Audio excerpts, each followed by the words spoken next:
back, but somebody gotta do it. Got my foot up on the gas, but somebody gotta do it. Turn the TV off, turn the TV off. Turn the TV off, turn the TV off. Turn the TV off, turn the TV off. Turn the TV off, turn the TV off.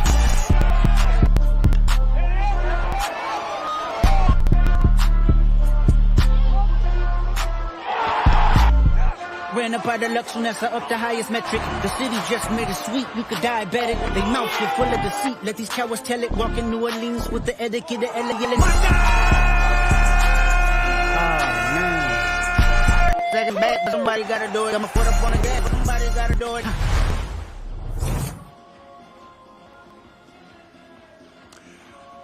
From D1Baseball.com and Peak Events, it's the second annual Las Vegas College Baseball Classic.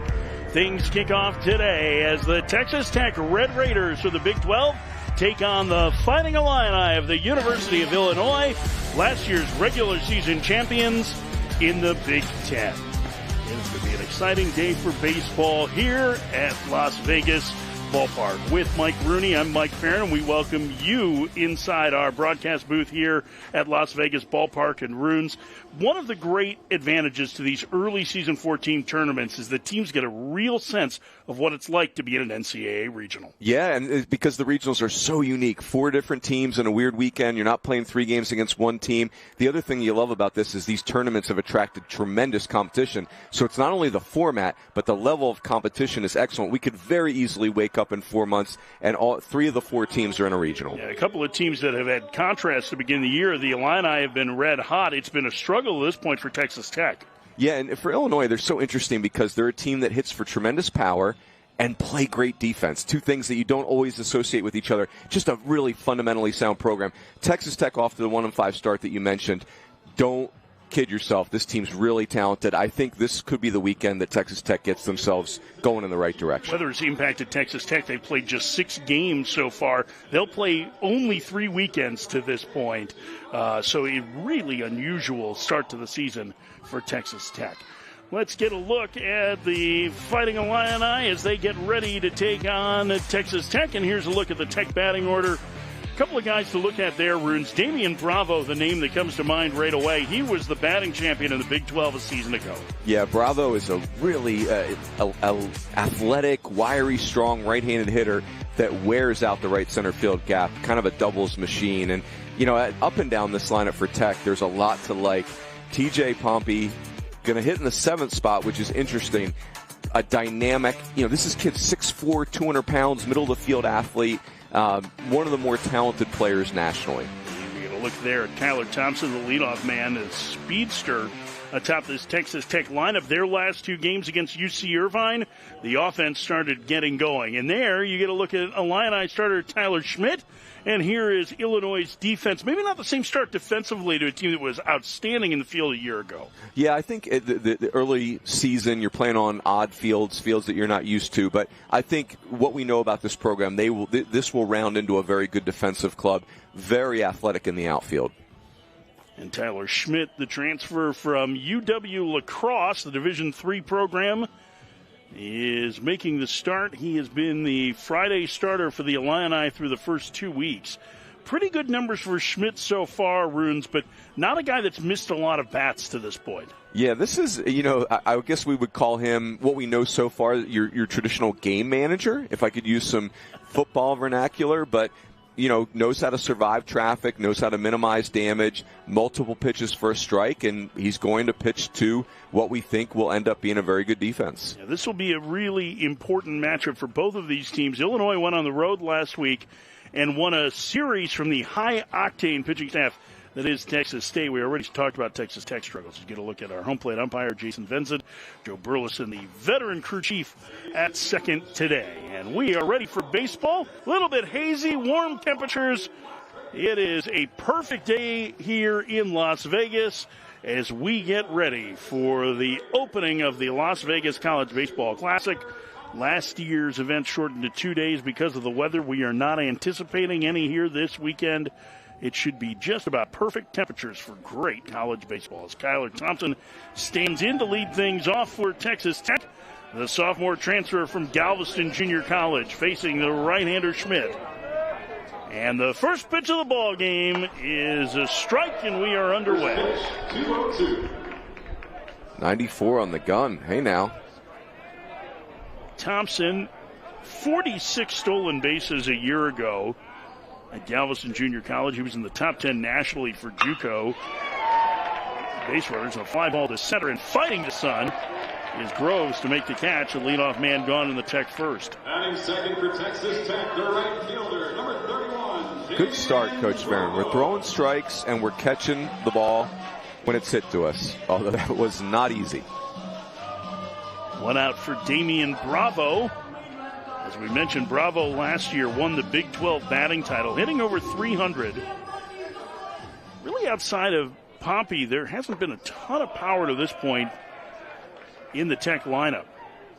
That's something I think is coming, although in talking to some of the coaches yesterday, they feel like this is a more dynamic group offensively than maybe they've had the last couple of years. Yeah, I just, you and I watched practice yesterday for Texas Tech, and it just, man, like, this is going to be a good team. Like, I know 1-5 is what it is, but there is so much talent up and down this roster.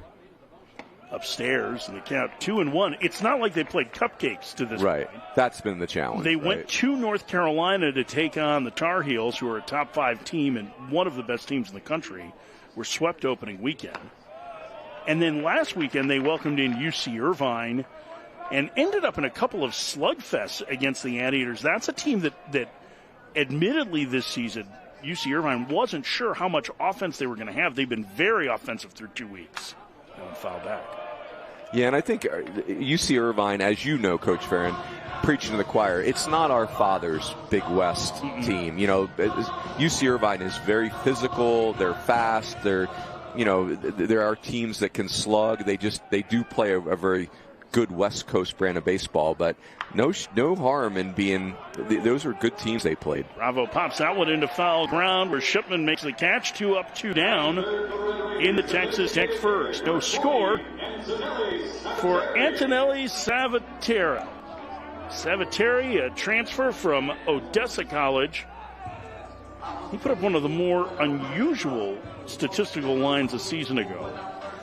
He walked 28 times. He fanned just 8. Generally, we talk about strikeout to walk ratio, not walk to strikeout ratio. As he swings and misses here, it's 0-1. Yeah, that is coach's catnip right there. You show me a guy that defends and never strikes out. I mean, yes, please, all of a dozen. He's already fanned 5 times this season and is yet to walk. That one lined down the left field line, slicing in the corner. It'll get down and get up to the wall on one hop. It's a 2-out double for Antonelli Savateri, and Texas Tech has a man in scoring position. Savateri, I mean, just so interesting to see him hitting third in this lineup, and there's a lot of options, and obviously you mentioned that the pedigree came in with, but you know, Texas Tech still, despite all the talent, still trying to find the right spots and the right roles for everybody. Speaking of talent, here's Robin Villeneuve, the transfer from Tennessee. Hard-hitting right-handed hitter, fills up the box. The first pitch, upstairs a ball, 1-0. This is a dangerous hitter in the Texas Tech lineup. Off to a little bit of a slow start, but getting on base at a very high clip. Swing and a miss. Boy, powdered that fastball by him. It's 1-1. Yeah, how about a couple swing and misses with the heater so far? That's not something I thought we would see today. Schmidt to this point has pitched very well for Illinois, but he has not been a big strikeout guy. In fact, more walks than strikeouts coming into today. The 1-1 in the dirt. It's 2-1. The way Texas Tech swung the bats in those last 2 games, and I realized the wind was howling out in Lubbock, as it has a tendency to do. The last thing you want to do is be giving them free base runners today, because they can take advantage of that.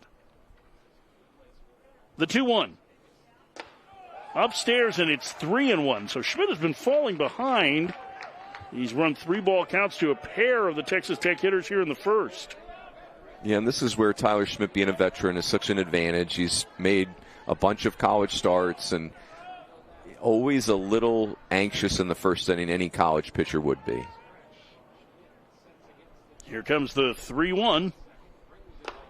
Delano takes inside, ball 4. So a 2-out rally being put together by the Red Raiders, and Logan Hughes will bat. Hughes, an all-freshman team A-Sun performer a year ago at Stetson. He put on a very loud batting practice yesterday. Line drives, he hit hard all over the field.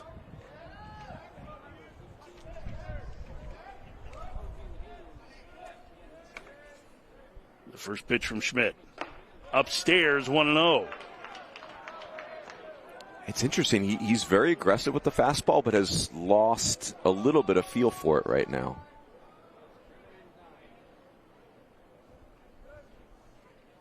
The set.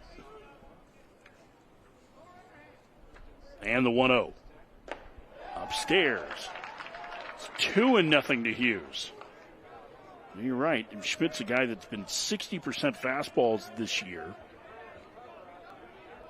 He's used it in all counts, but here it is a very dangerous pitch to Hughes. Yeah. A slow start. Couple of home runs, though. The set in the delivery, and he takes in the dirt. It's 3-0. Interesting 2-0 slider right there. Kind of a, I like the pitch call because you're just trying to find a strike pitch right now. Survive this first inning. 3 balls and no strikes to the left-handed hitting Hughes. Texas Tech with 2 aboard here in the scoreless first. Upstairs, ball 4, back-to-back walks. And Texas Tech has loaded the bases with 2 outs. I don't hate a mound visit right here. Now, the reason you wouldn't do it is because Tyler Schmidt is such a veteran. I like this. This is calm your guy down. And first inning, always a little treacherous, Coach Farron. It's Dan Hartleb, the head coach at Illinois, that's going out for the visit in his 20th season. The dean now of Big Ten coaches after John Anderson retired at the end of last season. Anderson coached the Minnesota Golden Gophers for 41 seasons. That's a good run. If you're out there and you interview John Anderson for a job right now, go easy on the interview. The guy hasn't had to present himself for a job in 4 decades. Putting his resume out on a typewriter the last time he retired. Coach Anderson is retired and has earned every bit of that. The quick conversation is over, and Davis Rivers will hit. The sophomore catcher getting the start today. Rivers just 11 at-bats to this point, 2 hits. Was a very well-regarded recruit a season ago as he takes a strike 0-1. He and T.J. Pompey in the on-deck circle were probably the 2 most prominent position players as freshmen a year ago, although Rivers saw limited duty. Bases loaded situation, top of the first. Checks and takes outside, 1-1. Well, this is where you want a college baseball veteran on the mound because it is very uncomfortable right now for Tyler Schmidt. Here's the set. And now he will step off and use a disengagement to try and reset himself. Big right-hander ready. The delivery. Fastball strike. Ooh, good aggressive fastball on the inside part of the plate. And now the count 1-2. That's a nice job. He had complete. I mean, I think he had thrown 6 straight balls with his heater, and to come back in this huge spot and just dot that one right there, really impressive. Do you go back to the changeup here? I'd like the fastball here. Upstairs, and the count 2-2. I know it feels like you're giving in a little bit, but like we're not going to be long for this game if we don't find that pitch. So now that said, it just keeps missing up. 2 balls, 2 strikes, 2 outs, bases loaded, top of the first. Texas Tech threatening the pitch. Inside, and we're full. And the runners will be on the move.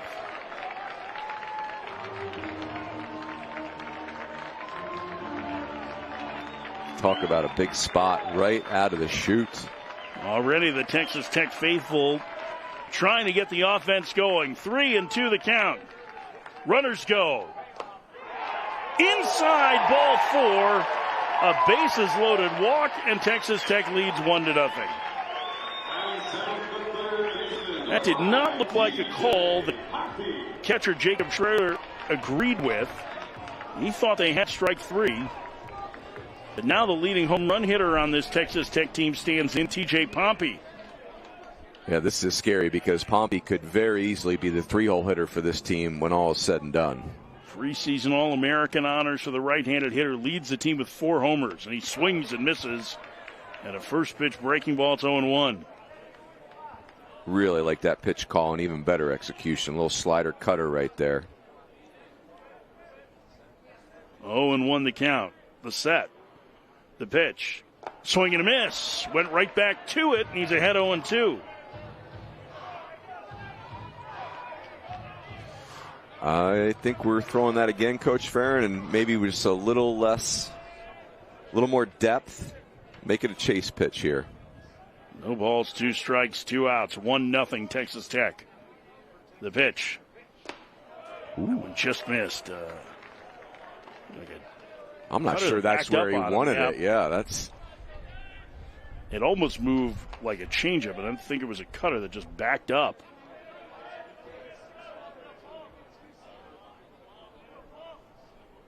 The 1-2 again. Outside.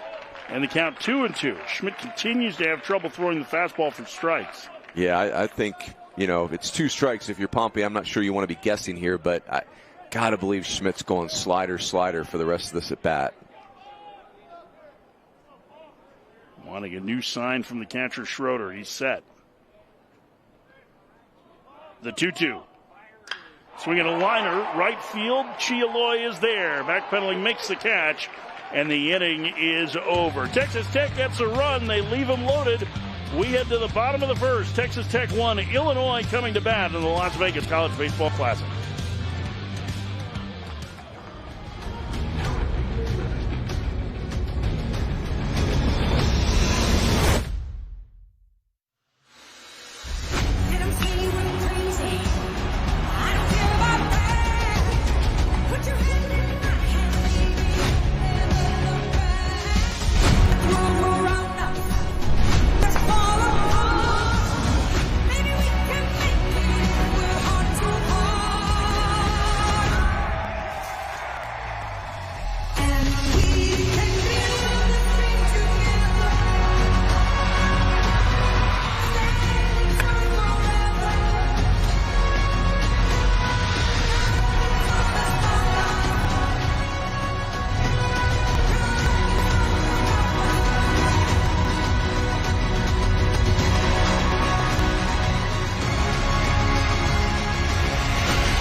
The Las Vegas College Baseball Classic is brought to you by Peak Events, home of the best outside of Omaha.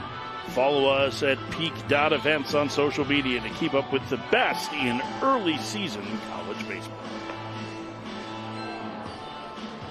Bottom of the first inning, 1-0 Texas Tech, and the right-handed sophomore from Georgia, Mac Ewer, will take the mound. Moved into the Friday role last weekend against UC Irvine. A highly decorated recruit in that 2023 class, Runes.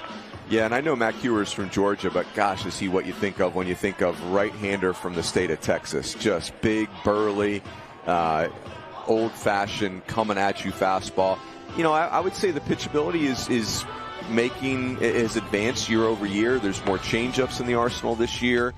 And, you know, Mac Ewer's a really important arm for Texas Tech. He needs to make another jump for them to get where they want to get to. You see the Illinois order in the top of the order. Cameron Chialoy, Nick Groves really helped to drive this engine.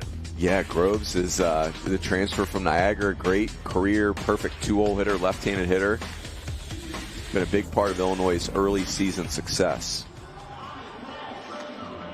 And there you get a closer look at Mac Huer, the 6'5", 265-pound right-hander from Greensboro, Georgia. Physically, he reminds you an awful lot of former Texas Tech starter Brandon Birdsall. Oh, I like that comp. Yeah, maybe even taller, but you're right. Super physical. Cameron Chialoy, the speedy outfielder from Ontario, leads off for the Illini, and he takes a strike. It's 0-1. Chialoy has wreaked havoc on the base path so far. On base percentage over 400, 6 stolen bases. This Illinois lineup will run. Swing and a miss. Way tardy on that 96-mile-an-hour heater. It's 0-2. And 96 with some life right there.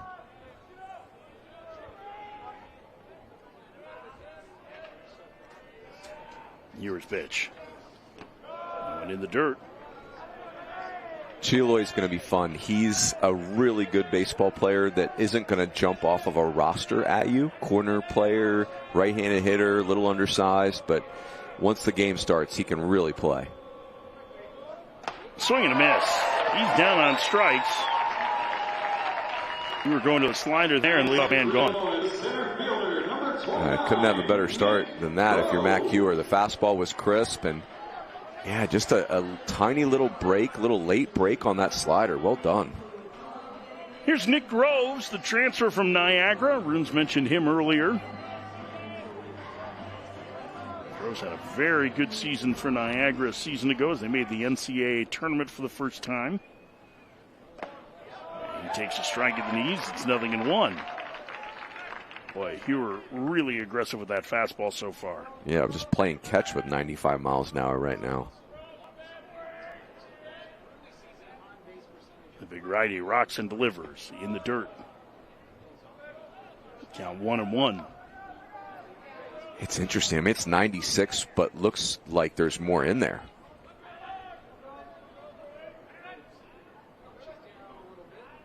Here's the set. And the pitch. Swing and a miss. And the count 1-2. In an era where so many guys are chasing that kind of flatter angle, Huer is a little different in that it is steep and downhill with that fastball. Yep, it's a unique look. The pitch. Upstairs. Count 2-2. And that should be a pitch that plays for a lot of ground balls, get at the bottom of the zone.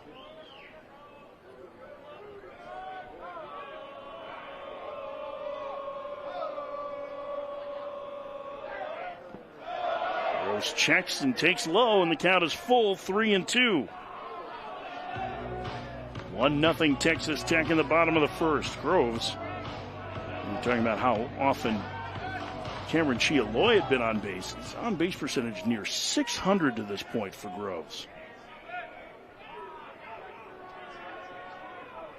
Left-handed hitter waits, and here's the payoff. Swinging a bouncer to first.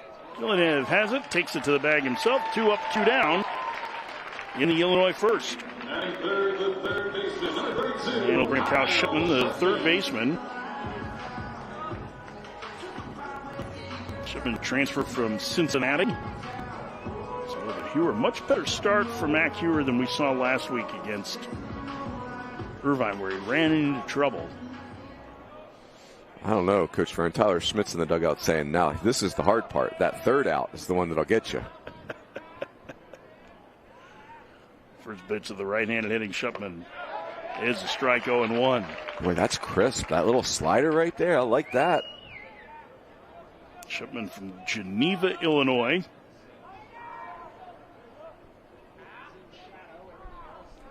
Though he started his collegiate career at Cincinnati. Swing and a miss. He did not play for the Bearcats a season ago. He's behind in the count, 0-2.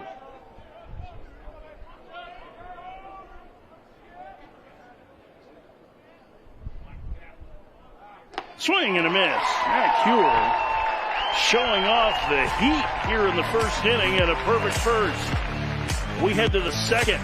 Texas Tech leads Illinois 1-0 at the Las Vegas College Baseball Classic.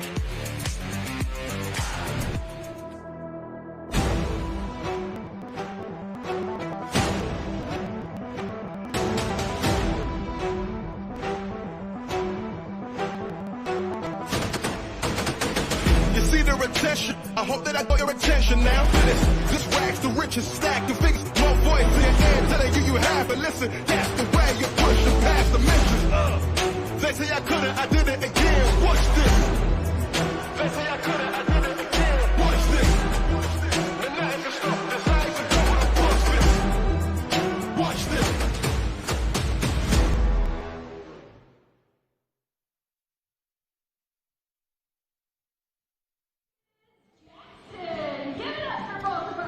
The Las Vegas College Baseball Classic is brought to you by D1Baseball.com.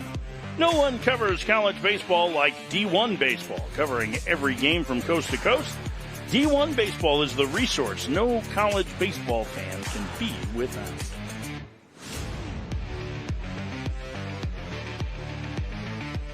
It is a perfect day here in Las Vegas for a doubleheader. This is our first of two. Later this evening, Texas and Washington will play their opening games of this tournament. Two teams that are playing in new conferences for them this season. Texas in the SEC and Washington in the Big Ten, which admittedly is going to still take some getting used to. Yes. The numbers remain off the Big Ten. For a conference that prides itself in academics, counting has been an issue. Tracer Lopez bats, the number 8 hitter for Texas Tech, with the Red Raiders leading here 1-0. It'll be 8-9-1 for the Texas Tech Red Raiders. And the first pitch to Lopez is a strike with a fastball, so Schmidt finds the zone again.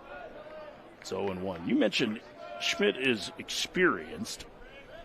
Right-hander out of Memorial High School in Madison, Wisconsin. Under the screen, it's 1-1. He pitched the first 2 years of his collegiate career at the University of Wisconsin La Crosse, which is a very good Division III program in the upper Midwest. La Crosse right on the Mississippi River. Good to know. We've seen a lot of Division II, Division III players come to Division I and excel. Schmidt helped lead UW La Crosse to a super regional appearance a year ago. Two-time first-team All-Wisconsin-Illinois Athletic Conference performer and was the newcomer of the year as a freshman. So pretty well decorated.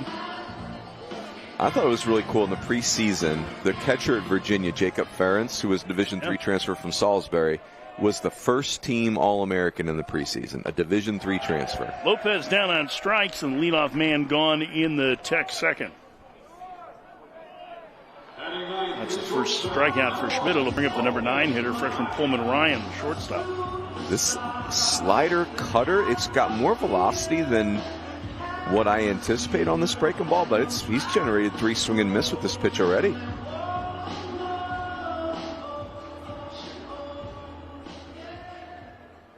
Ryan standing in out of Tomball, Texas. Squares the bunt and takes outside 1-0. And Coleman Ryan is going to get a lot of at-bats this year if he just continues to play quality defense at shortstop. Something Tim Tadlock really values.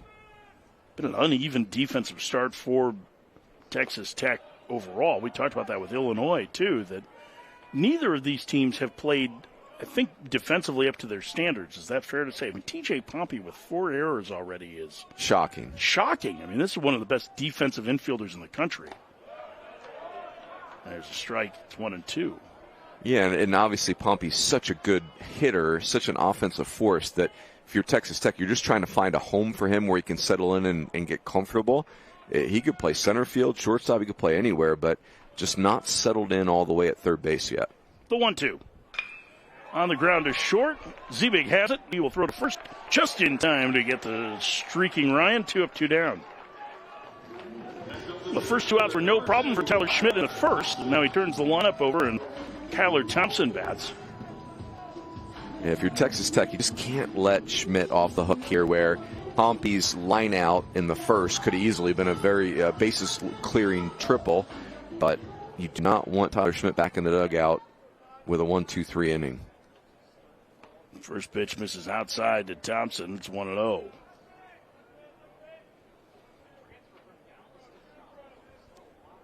Thompson making the start in center field today. He takes a strike. It's 1-1. Well, not only is Schmidt one pitch away from a 1-2-3 inning, but the fastball command has reappeared. It got away from him for a 3-hitter span, included a bases-loaded walk. Fouled away in the count 1-2. I set him up with a fastball. I have to think that he goes back to that slider or cutter, whichever he calls it. It's, to your point, it is firm. It's been about 86, 87 miles an hour to this point. Yeah, I thought we were going to see a low 80s slider, which is more traditional, but yeah, it's more cutterish. The pitch. Fouled away. That one a little slower, more slider break to it. That was in the mid-80s, but also up and in the middle of the strike zone.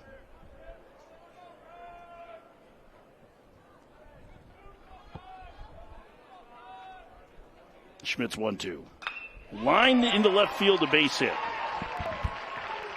Once he's over to get it, it's a 2-out single for Kyler Thompson, and much like the Salvatierra double, started a rally with 2 outs in the first inning.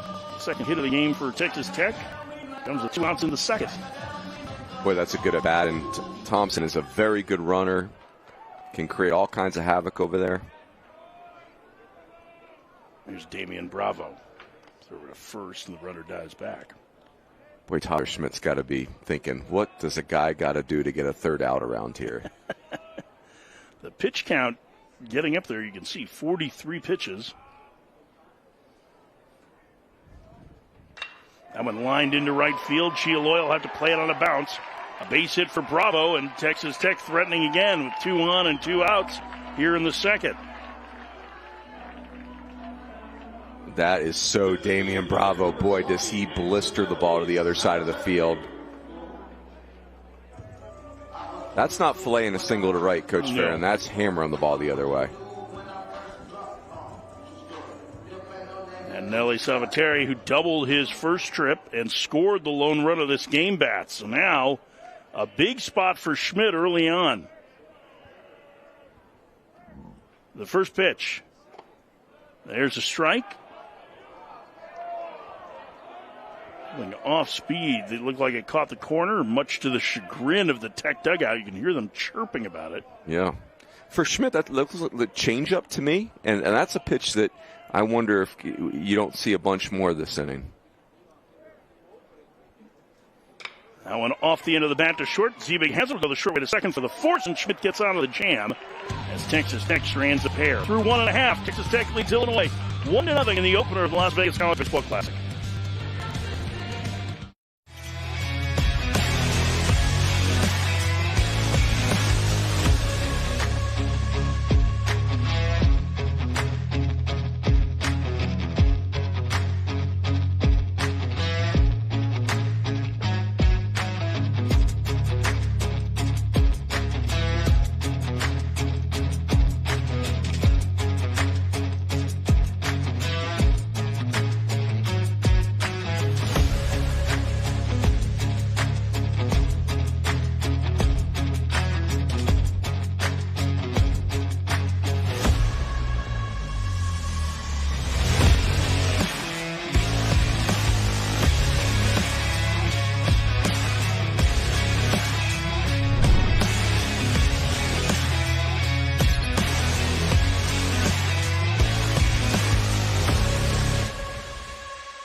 The Las Vegas College Baseball Classic is a proud supporter of the Cystic Fibrosis Foundation. Scan the QR code on your screen and check out our auction to help us add tomorrows to those living with the disease.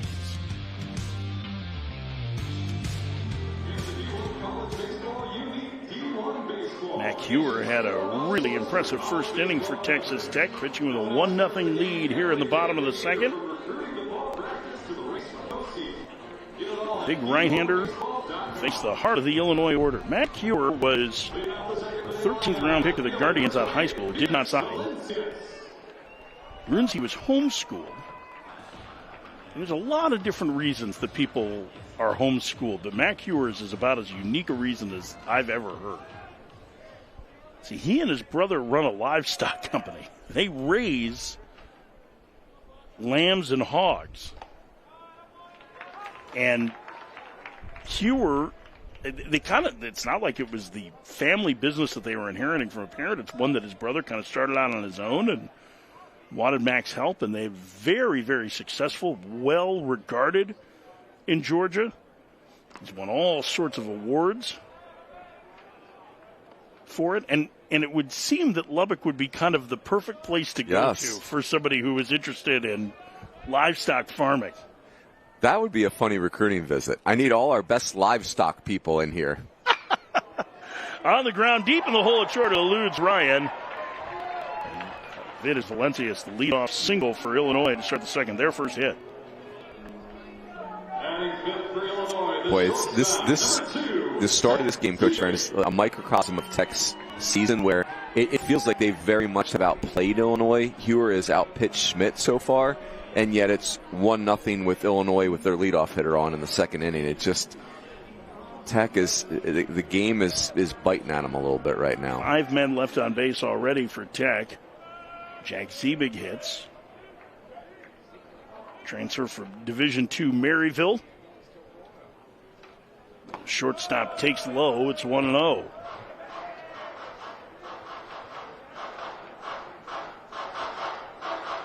Ziebig out of Plainfield, Illinois.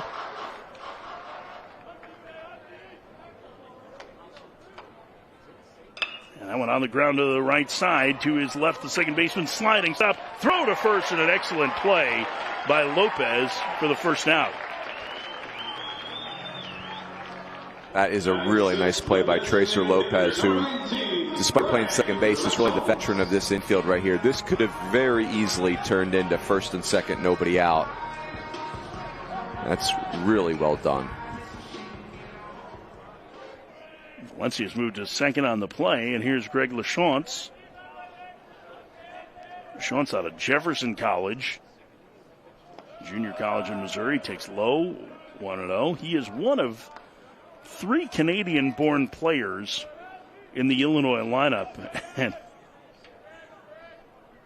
I was curious about this and asked Adam Christ, the third base coach for Illinois, about this. There's a bouncer to third. Pompey backs up and will throw to first in time to get him. But I asked, what's the connection to end up with so many Canadian players? Say, hey, man, Champaign's a southern city. Come to Southern America. Come to the South. So great. I mean, generally, the only people who think of Champaign as being in the South are those who live in Chicago. But they're not fooled by they understand it's not Southern climate. No. I mean, I guess compared to Quebec, but... Yeah, south on the highway, not really south on the thermometer. Colton Quagliano takes a strike. Quagliano missed time with a hamstring issue last weekend.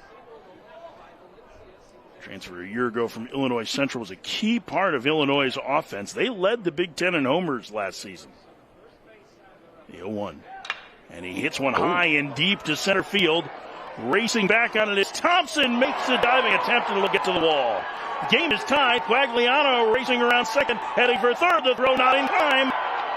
It's a game-tying triple for Colton Quagliano, and we're even at 1.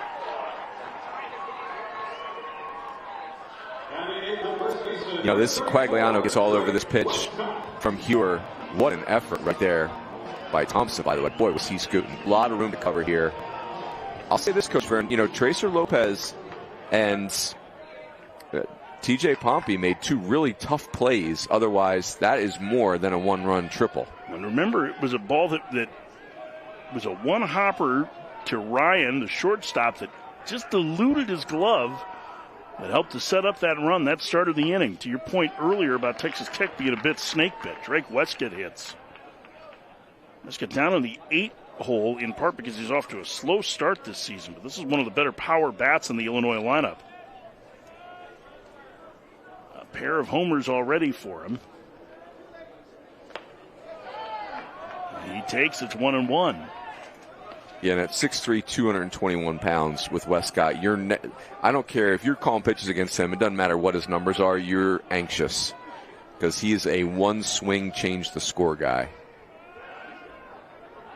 There's the 1-1. That one just missed, and the count 2-1 now to Westcott, and that's the thing. You don't want to fall behind him. Both he and Jacob Schroeder in the 9-hole are guys that have, I think they've combined for more than 60 home runs over the last 2 seasons for Illinois. They are veteran power hitters. The 2-1. Ooh. Swinging a foul off to the left and out of play.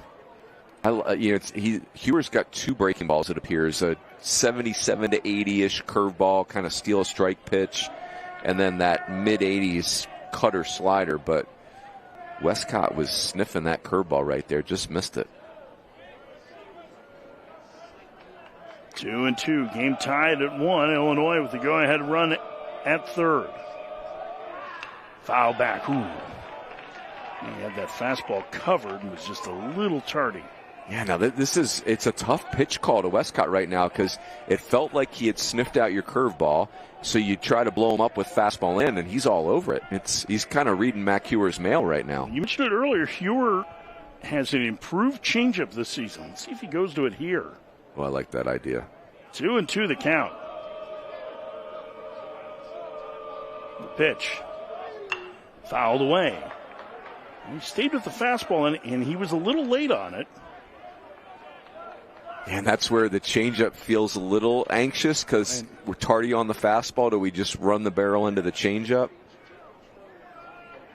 When in doubt, though, if you're Mac Hewer, you have a fastball that you should be able to throw by hitters. The 2-2. Foul back. Ooh, was that it? 85? Changeup, yeah. It was middle of the plate, though. Man, if you're Texas Tech pitching coach Matt Gardner right now, who's excellent, this is not fun. Westcott is on everything. Now, this is the time where you want to see your guys compete, both in the box and on the mound. 1-1 the score, the 2-2 again. That one low, and the count is full, and this next pitch will be the 9th of the at-bat for Drake Westcott.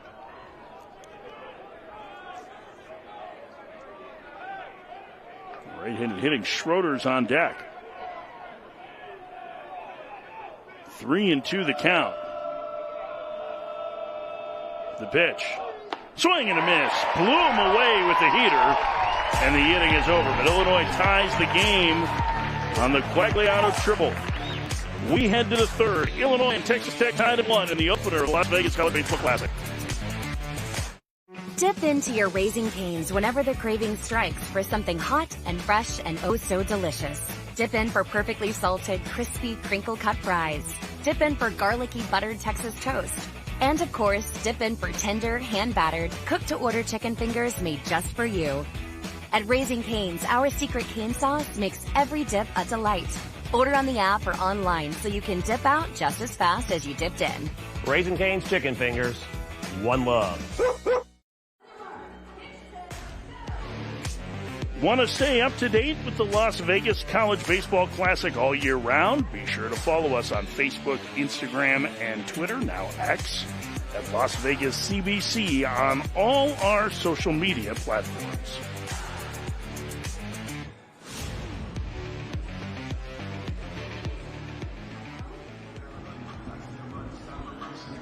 Oh, we get a little, is this the frozen pants dress? It's a couple of youngsters competing between innings with Las Vegas Aviators gear. Be able to win some awards. What's the best thing you ever won at the ballpark? There you get a look at Las Vegas, the Strip. I spilled mustard on an old school 1980s maroon Phillies jersey that the great Michael Patrick Rooney Jr. had purchased for us. Is that an award? Is that awarded for being a doofus? I think. Doofus of the Day award? Whom amongst us has not wanted to carry mustard around all the time? Sometimes you don't get to choose. You Let's see, it's a little less breezy this year than it was last year at this event. The American flag there above the palm trees. Holding steady is part of the order due for Texas Tech here in the third. Game tied at 1. Robin Villeneuve fouls the first pitch back, 0-1. Villeneuve transferred from Tennessee, where he won a national championship last year.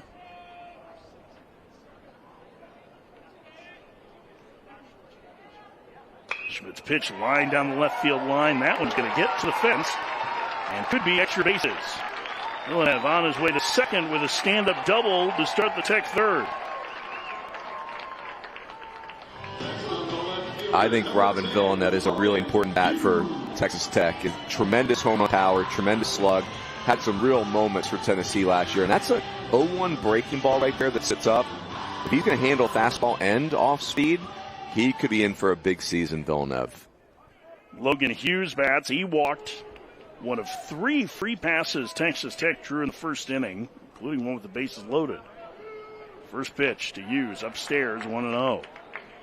Tyler Schmidt has spent most of this day trying to pitch out of trouble. Texas Tech stranded 5 through the first 2 innings. Illinois has come back to tie the game in the bottom half of the second, and Schmidt in trouble already here. That misses, and it's 2-0. Kind of a combination. Schmidt has not been as sharp as normal, and Texas Tech's had good at bats. You know, I don't think there's a bad at bat in the lot for Texas Tech. I've had some bad luck to not have more runs here. Pitch. Squares and takes high. It's 3-0, and there is action in the Illinois pen. I'm not sure if Schmidt's trying to attack fastball up, Coach Farron, but the misses have all been up there. The 3-0, there's a strike. It's 3-1. I believe it's Jake Swartz. The right-hander is getting loose in the bullpen.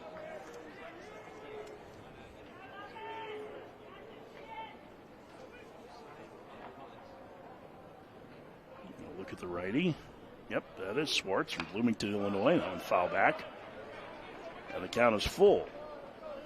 I mean, if not anything else, the pitch count becoming an issue for Schmidt, too. As you see there, this next pitch will be his 55th already, and he hasn't recorded an out in the third. Yeah, and there's been some stress attached to those pitches. It has not been a breezy 54 pitches. 3-2 the count. Villeneuve from second to pitch. Swing and a foul at the plate. Really Hughes had a windmill cut at that. He may have gotten a piece of Schroeder, the catcher. Taking his mask off. Windmill was an awesome descriptor by you, Coach Farron. Not so awesome if you're Jacob Schroeder. Catcher's smile on his face seems all right. Yeah.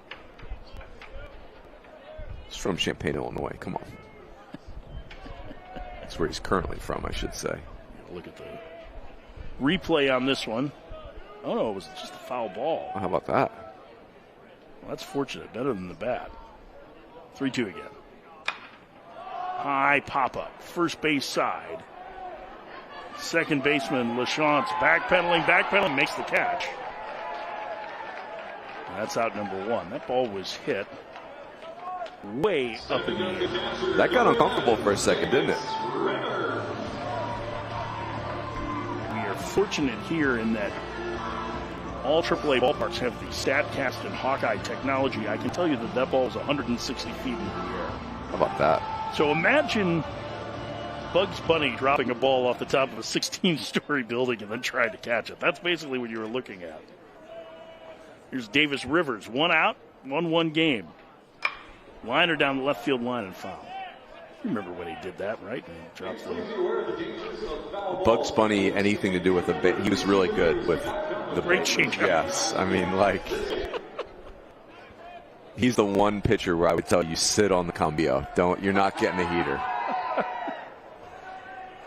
He was really good at throwing below hitting speed. I mean, he could strike out 3 guys at a time with that. Oh, did we balk there? No, not called. The 0-1. In the dirt. Now 1-1.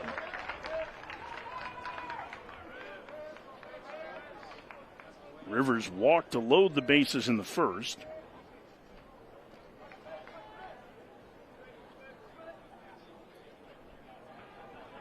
Powerfully built catcher waits.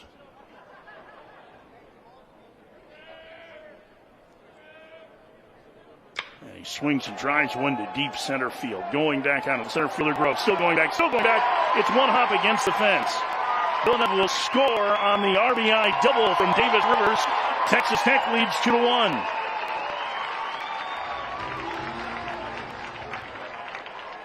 Boy, that's a good piece of hitting. You know, I think for Groves, this is where that desert air, that thin air maybe tricked him a little bit. He's not all the way on his horse right there. I think he's going to think back on that and say, man, I could have caught that. Now, that said, Rivers, those are a couple really good swings in that at bat. We have seen two balls hit over center fielder's head so far in this as TJ Poppy stands in. And I think that's one of the challenges here, right, is the ballpark is enormous to center field. There's a swing and a miss. On a breaking ball, it's 0-1. Yeah, it's like as a center fielder, you can't believe you're still chasing a ball. Like, it's a longer trek than what you're used to.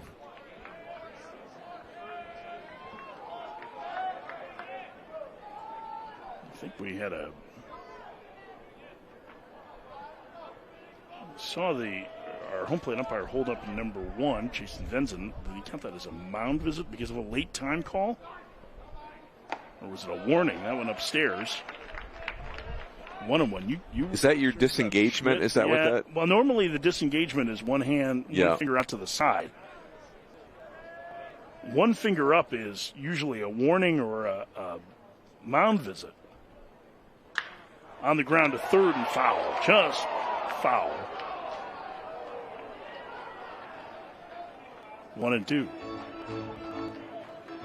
Boy, I think if you're Dan Hartleb right now, this is tricky for Tyler Schmidt. He's given you everything he's got, but it's become really laborious here. He's struggling to miss bats, and we're second time through the order, about to be 3 times through the order. The 1-2 takes in the dirt, smothered there by Schroeder. And the count 2-2. Well, Jake Schwartz is loose in the bullpen. I think the good news is Schmidt's at 63 pitches. It's not like one of those starts that go so poorly that you feel like the guy didn't even pitch that weekend. But it does feel like if you're Illinois, Texas Tech is right on the verge of starting to separate from you a little bit. Here's the 2-2. Liner into left field. That's a base hit. Rivers will make it to third as the throw comes all the way to the plate. And Tech keeping the pressure on. They have runners at the corners with one out here in the top of the third. And, of course, there is that's TJ Pompey right there. Again, Coach Rennie, if he's hitting third in 2 months for Texas Tech, that wouldn't shock me at all. This is a problem for Illinois because Lopez being a left-handed hitter. I maybe you give Schmidt one more hitter because the changeup has shown flashes today. Well, you're down to the bottom of the lineup, right? So you've got Lopez, who's off to a little bit of a slow start offensively and known more for his glove. That one fouled away. And Ryan, who has, 8 collegiate at-bats. I have to think that that's part of the reason why he's still in there. Yeah. I can't imagine if this flips back around to Tyler Thompson that Schmidt's going to get much past these next 2 hitters. And maybe it is just Lopez. Throw over to first and the runner back easily. Yeah, I agree. Coleman Ryan feels like a gettable hitter. He's obviously a freshman that's in there for defense. But, man, the swings from Tech are all over Schmidt right now. This feels like the key moment of the game. 2-1 Tech with runners at the corners in the third. That one upstairs and inside. It's 1-1. I like that pitch. If you're Schmidt, I'd go right back to that changeup.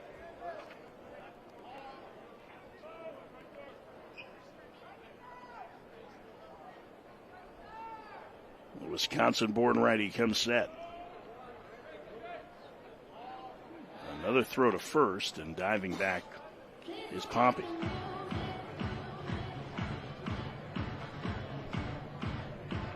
Texas Tech doesn't run very much. They are 10 for 10 in stolen base attempts this year. Pompey has one of them. He bluffs going, and that one lined to first, caught. Diving back to the base safely is Pompey. 2 outs. Westcott nearly doubled him off. And he was in the right spot there as that ball was hit hard. Yeah, it was the changeup, and Lopez got plenty of it, but not just off the barrel a tiny bit. Good reaction there from Pompey to get backwards. It's not very often that a runner is able to get back on that ball. Yeah, especially when he's way outside of the first baseman. I agree. Excellent base running. Keeps the inning going. Here's the freshman Ryan batting with runners at the corners and Tech leading 2-1, 2 outs.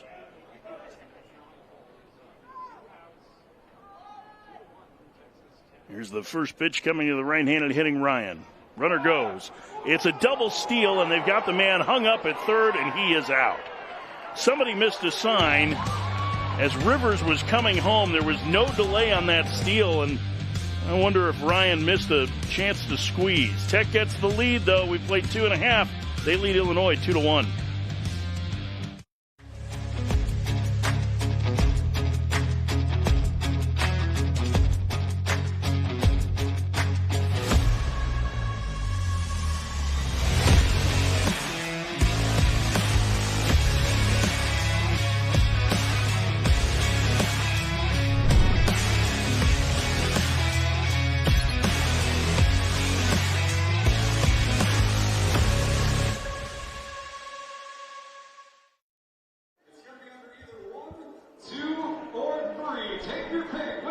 Head to the bottom of the third. Texas Tech leading Illinois 2-1, ending the last half inning on a bizarre play rooms with, it looked like Davis Rivers was, kind of going for it. Going to try and steal a straight double steal of home as we get a look at what's going on. Oh, look at that score. LSU and K-State tied at 5. Derek Curiel, the highly regarded freshman at the plate for LSU here.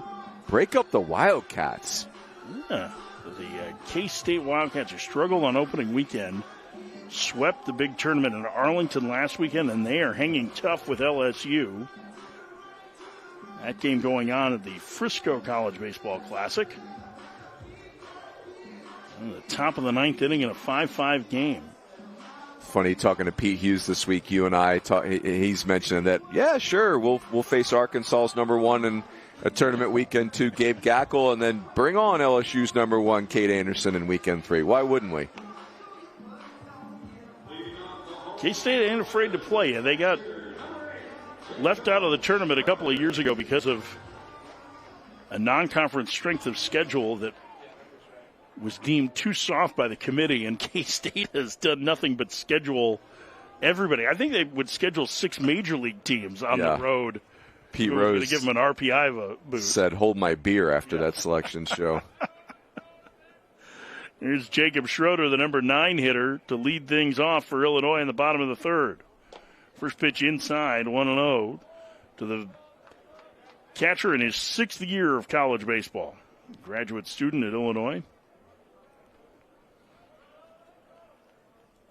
I wanted to go back to talk about that end of the top of the inning for another second, Runes. It looked like a straight double steal the way Rivers reacted at third base.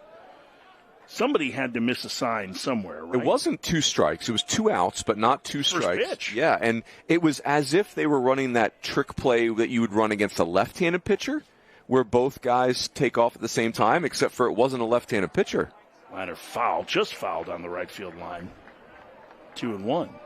Yeah, that was there's clearly a missed assignment. Something went haywire there. But if you're Texas Tech, this is the encouraging part is you can see the ingredients of a very good team. Here's the play.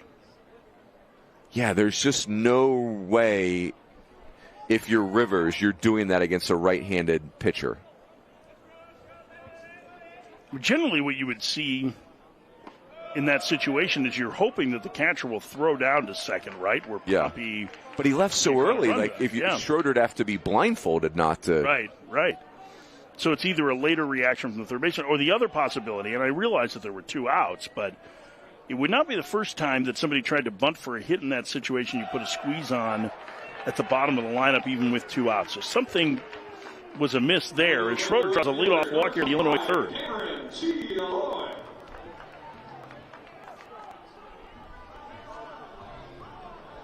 So strange caught stealing, and by the way, through 3 innings, Texas Tech has already left 6 men on base. They have the lead, now the top of the lineup with Cameron Chialoy. Schroeder doesn't run particularly well, but Chialoy handles the bat extremely well. First pitch, checks and takes low, it's 1-0. And so you have the left on base and, that base running play, and then you walk the leadoff hitter in kind of an uncompetitive at bat. This is where Tim Tadlock wants to call the team up and say, guys, what do we hate about winning baseball? What is it about winning baseball that is bothering us so much? Chialoy chops one over the head of a leaping Pompey into left field, a base hit. Schroeder stops at second, and the first 2 aboard for the Illini in the third. I mean, this baseball is just having its way with Texas Tech right now. This is a out, if not for the leadoff walk, because Pompey's up even with the base. If he's at regular depth, it's an easy 5-3. And so baseball gonna baseball sometimes. This is where you start seeing to see if you can sacrifice batting gloves or something to the baseball guys, anything to change the mojo. Here's Groves. Pompey playing way in at third, expecting a bunt here with the number 2 hitter up. Pickoff play to second, but Schroeder back easily. Again, Schroeder doesn't run well. Chialoy has outstanding speed at first.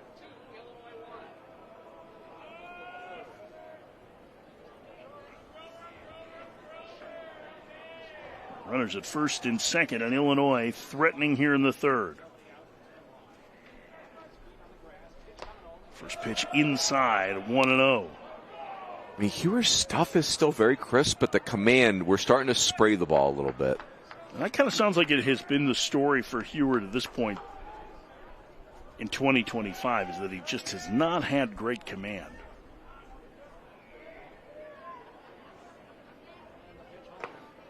Big righty fires a strike, gets 1-1. Groves hasn't shown any inclination to bunt, so maybe Illinois playing for the big inning here.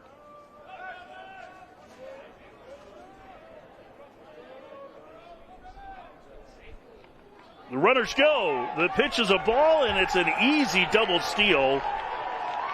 Rune Schroeder stole that on Hewer, who never took another look at him. He had a running start from second. Yeah, and Hewer definitely got caught in a pattern right there because Schroeder had him tied up. And, again, Schroeder's not a runner, but he's a sixth-year senior. He's seen a thing or two. And he had such a good jump that he didn't believe it. He stopped. He panicked. It was too clean. It's too good. It's too good. Outside, and they count 3-1 now. So the double steal puts 2 in scoring position with nobody out for Illinois. They trail by a run. Infield back. They'll concede the run for the out. The pitch. Groves lines it to left. Moving over and making the catch is Hughes. Tagging and coming home is Schroeder. The throw cut off. And Illinois ties the game on the Nick Groves sacrifice fly. We're even at 2. That's just pretty baseball right there. A veteran base running play leads to a veteran at bat right here. 2-2 ball game. Well done. Illinois just plays a very efficient, smart brand of baseball. All right, so let's earmark that Schroeder stolen base, right, with Hewer, because now you have a guy who is an exceptional base stealer, who's 7 for 7 this year at second base. And how much attention will Hewer pay to him? Because Illinois would love to get Chialoy to third with 1 out. He didn't look back at him there, and the first pitch is a strike.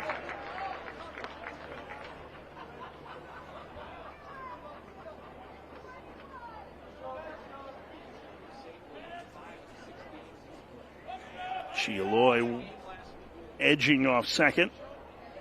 Pickoff play there, and a perfect pickoff throw, but Chialoy just able to get back. I don't know that you could have placed that any better. Yep.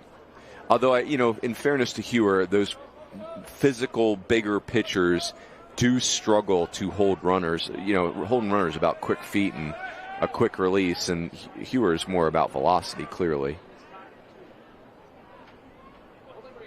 Give him a look that time as it's fouled away, 0-2. Yeah, in pro ball, you'll see guys vary times to the plate. There's another look at the pickoff throw. I mean, he put that in the perfect spot. Yep. But I think it's a lot to ask a college sophomore to be thinking about varying his times to the plate to try and throw off the timing of a base runner. Another pickoff play, and Chialoy back again. And I think if you're Chialoy, it's Hewer's showing you a move, but it's not a great move. And so if you're Chialoy and you think you've got a beat on stealing third, I would not be, I wouldn't let that pick back me off. He's got a base stealer's lead not going, and that one outside. It's 1-2. And this is where just the threat of a base runner is so effective, because if you're Hewer, you want to throw the slider right here, but if it's in the dirt, does he get the third? It just the consummate 2-on-1 offensively. 1-2 the count to Shipman. He goes. The pitch is in the dirt, and it's a stolen base for Chialoy. He timed him up right, got a breaking ball to run on. 3 stolen bases for Illinois in the inning. They're now 2 shy of their total from a year ago. Yeah, now contact scores the run. But there's 2 strikes on Shipman.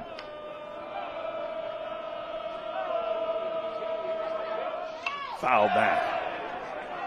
Well, he had to downshift on that one. He was geared up for the fastball and recognized breaking ball early and just fought it off.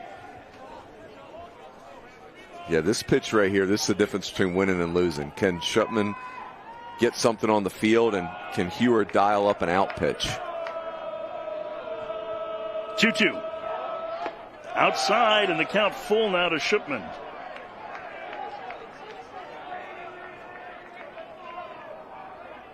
One out, man at third, bottom of the third. Illinois and Texas Tech tied at 2.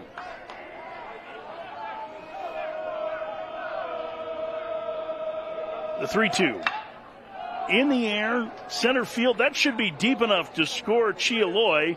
Thompson coming way in, makes the catch. Chialoy streaking home. The throw is close, and he's just in under the tag. Boy, that kept drifting in rooms. It gave Thompson a chance, but Illinois takes the lead. Kyle Shipman he does a nice job to get this ball on the field, but Chialoy may be getting his pizza after the game. This is where your base runner absolutely found a way to get you that RBI. That was a strong throw by Thompson. They're going to take a look at this, I think. We're going to have a replay review. It looked like in real time. We actually have a very good vantage point in this ballpark of home plate. I thought it was pretty clear that Chialoy got his hand in under there. But if that throw, and this is not to criticize Thompson, because that was a heck of a throw with him moving to his left to get it near the plate and to give him a chance. If that throws to the third base side, Chialoy's out, and I clearly would not have thought that was going to happen. Yeah, to your point, really nice play by Thompson to stay with that and throw it up, give your catcher a chance right there. And that ball it was interesting. That it was as if the wind was just fighting that ball in. There is a little bit more of a breeze blowing towards the right field line right now. We're going to get a really good look here, and you're going to see Chialoy watch that right hand clearly to home plate. Yep.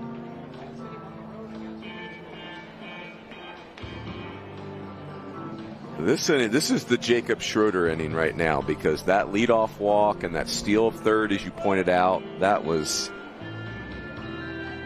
Yeah, this is the difference in Illinois' team from a year ago, is that they are more athletic, they will run more, and it's been on full display in this inning. But this is a terrific replay look from our crew. What an angle. It is clear that Cameron Chialoy is safe.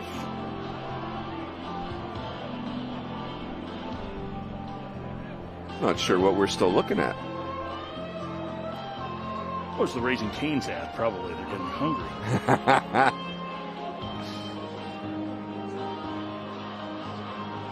They're in there checking other scores. I want to see what LSU Kansas State's doing.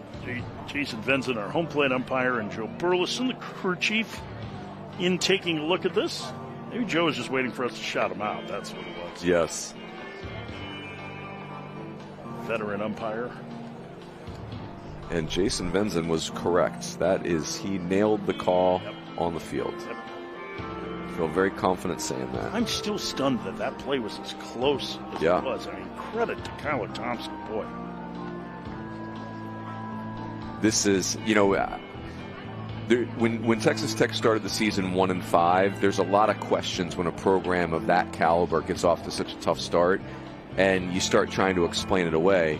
I think we're seeing some of why today. They are plenty good, just have not played error-free baseball.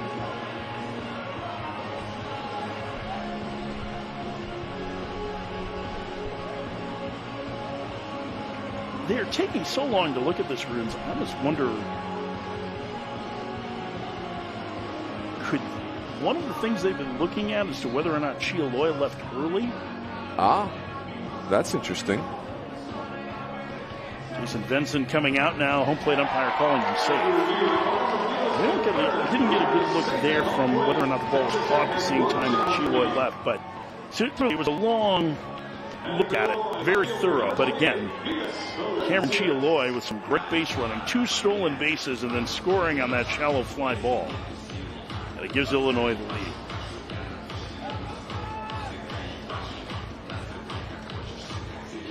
I'll bring up Vitas Valencius, right-handed hitter out of the Baylor School in Tennessee. Takes low ball, 1-0. Vitas Valencius' younger brother, Tomas, has made a lot of noise early in his career at University of Virginia.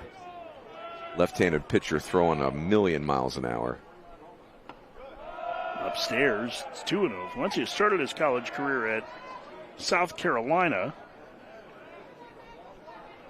Spent a year with the Gamecocks before transferring to John A. Logan Community College for the last 2 seasons.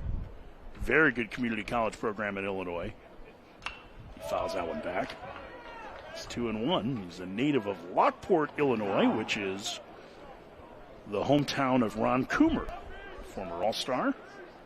How about that? And I believe still the town where Carlton Fisk lives, the Hall of Fame catcher.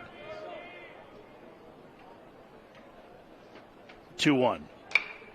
Fouled away down the right field line and out of play. In fact, I don't know that he still does, but Coomer used to run a baseball facility. CS Swingtown, yeah. Swingtown. Yeah. And then Coach Hall was the coach at Lockport High all those years. Yeah, he was legend. A lot of grit in Lockport. You get a player from Lockport, you know you're getting a grinder. Coombe being the book cover of that. 2-2 the count. Fouled away. Of course, Ron Coomer now the color analyst on radio for the Chicago Cubs.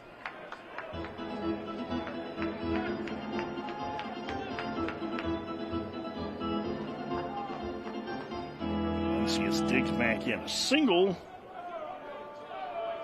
and a run scored in the second for the cleanup hitter for the Illini. The pitch. Takes a breaking ball low, and the count is full. Illinois got the first 2 on in the inning. They've cashed both runners in to take a 3-2 lead.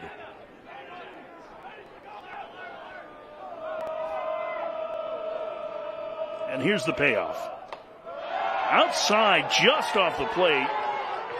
Be a touch low. That's ball 4. And the inning continues.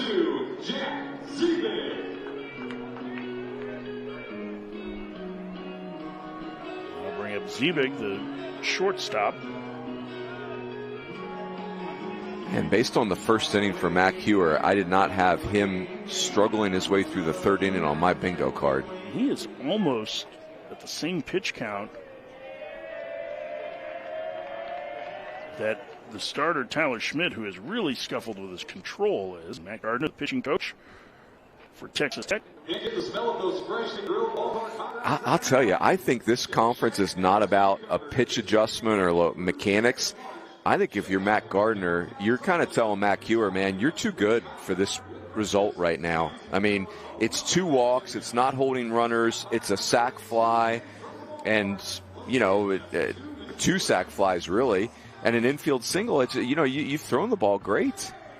But to your point, Rins, I mean, I think it's worth bringing back up that this is, as you see some action in the bullpen, Jack Siebert getting loose for Texas Tech. But this is exactly what's happened to Texas Tech this year, right? Yeah. They have played a number of close games where it's one or two little things that have cost them. And right now they have not found a way to clean it up.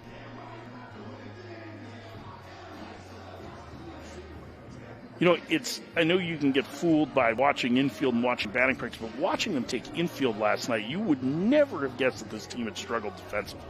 And it's just it was a show. Yeah. It was incredible. And it's not their history either. No. You know, under Tim Talbot, they've been so fundamentally sound. And not that any of that predictable. And again, we're 7 games into the season, so this is all very small sample, but there's a strike to Zebig. It's 0-1. And one thing that I do think is significant is they have not played a midweek game yet this year because of the weather in Texas. And so they have only played on the weekend, so they've had to go almost a week between games twice. That went in the dirt. It's 1-1. Now, Hewer's been on a regular schedule, but for the position players, that's very difficult to find a rhythm. Yeah, they and for relievers. Need more reps. Clearly, this is a team that is going to play their way through this. Pick off throw to first, and Valencia's back. But, you know, I think for Mac Hewer, like, there's some things that he's put on tape, to use the football analogy, that he's going to want to eradicate. You know, like those stolen bases were not super competitive, did not do a great job holding the runners. The 1-1. He takes ball 2. It's 2-1.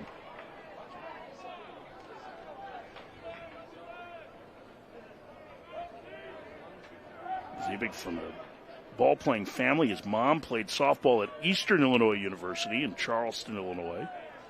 His dad was a Illinois State Cardinal in the most normal place in the state. I see what you did there. Normal, Illinois. 2-1 the count.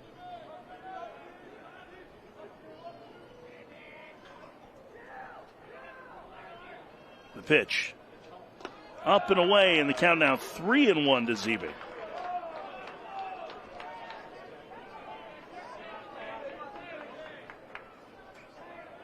LaChance, the designated hitter, on deck.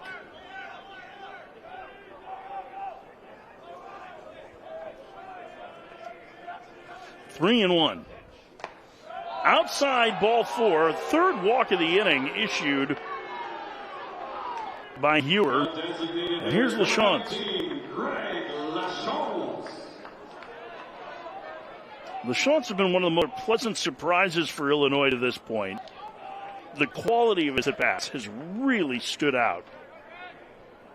He's walked twice as much as he's fanned to this point this season. This is a tough out in a big spot, and we are going to get a new pitcher as Mac Hewer does not make it through the third inning. And I think, Runes, to your point, I think the bingo card has to be turned back in because that was not. Is that how that works? Yes. So we didn't have it on your bingo card. That's a surprise. Things have fallen apart here for Hewer.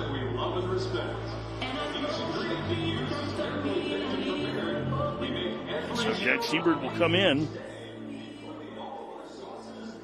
The right-handed senior will take over on the mound.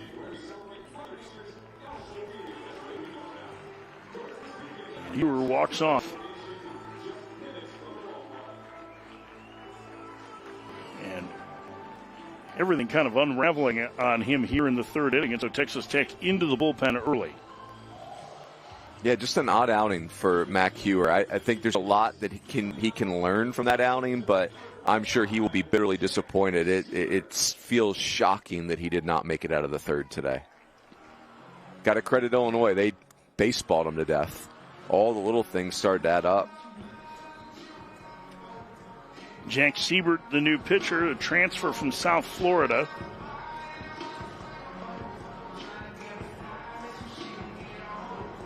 Takes over on the mound here.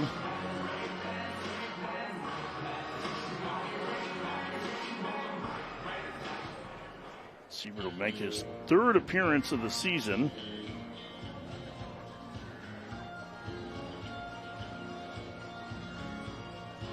He's thrown 5 innings and allowed 9 runs, 6 of them earned to this point. Made a lot of starts at USF. I mean, you know, comes in here with 34 starts, 195 career innings, so it's a nice pickup in the transfer portal for Tech, a real veteran. Yeah, and you wonder if, because it has been a little uneven in the rotation, if Siebert keeping him stretched out is something that they're looking for as well. Remember, again, and this is where it goes back to the lack of midweek games too, right? They don't have necessarily somebody that's been stretched out there, and that's, you know, something that's outside of their control, but when you've got a bunch of little things that are going wrong, it ends up being big things. Yeah, it's for Texas Tech, baseball's not real fun right now, but easy for us to say from up here, but the encouraging part is it's not a lack of raw materials. It's just messy right now. It's things that can be corrected and cleaned up. Wasn't it something we were talking to somebody yesterday about like not putting too much stock into February and early March results, right? I mean, there's a long way to go in the season, but they're going to need to start tightening it up at 1-5. Yeah, that's right. It's getting late early, as they say. Yeah. LaChance bats here with 2 on and 2 out in the third. Siebert's first pitch is a strike. It's 0-1. Siebert landing that breaking ball for a strike.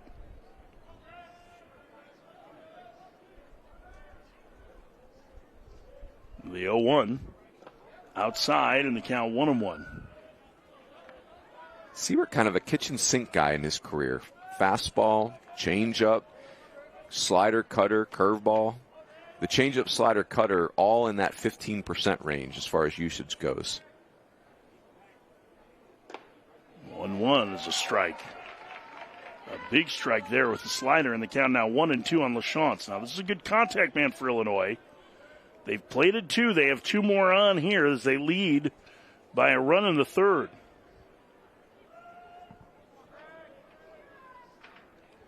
The pitch. Upstairs, 2-2. Went to a slower breaking ball that time. I don't know how I feel about that slow breaking ball, Coach Farron. I think I like it early in the count to steal a strike and then put it in your back pocket. 2-2. That one just missed. Just low and off the plate, and the count is full. So the runners will be on the move with 2 outs.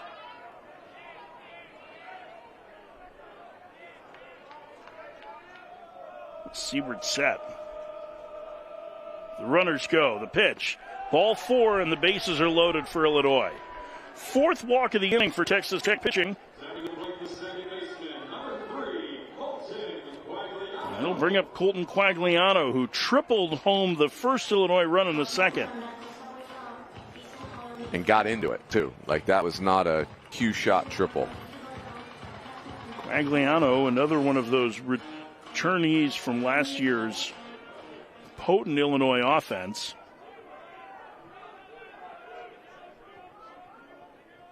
The right-handed hitter waits, and he takes a strike. It's 0-1. Quagliano last year, 9 homers, slugged nearly 500. Top 10 in the Big Ten in runs knocked in.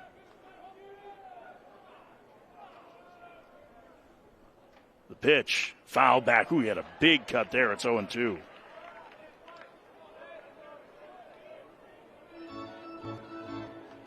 How about the 7-hole hitters in this game? Pompey on. I mean, we got some run production happening deep in the lineup. A lot of the power in Illinois' lineup is in the bottom third. The pitch in the dirt. Between Pompey and Quagliano, that's 100 RBIs plus last year. Look out down there. When you got, I think, 28 or 29 home runs last season in the 8 and 9 hole for Illinois. The 1-2. Swing and a miss. Chased a breaking ball off the plate. Rivers is fired up. Siebert gets out of the jam, but Illinois gets the lead. They leave him loaded. We head to the fourth, 3-2 Illinois.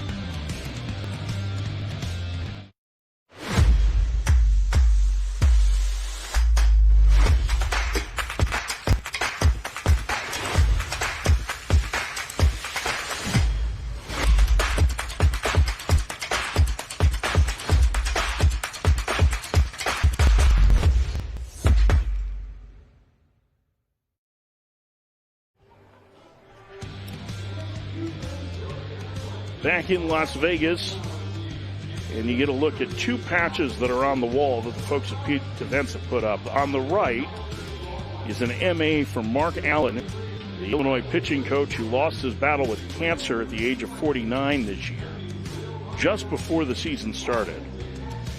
And then less than 2 weeks later, number one there is for legendary Illinois coach Itch Jones. 20 years at the helm.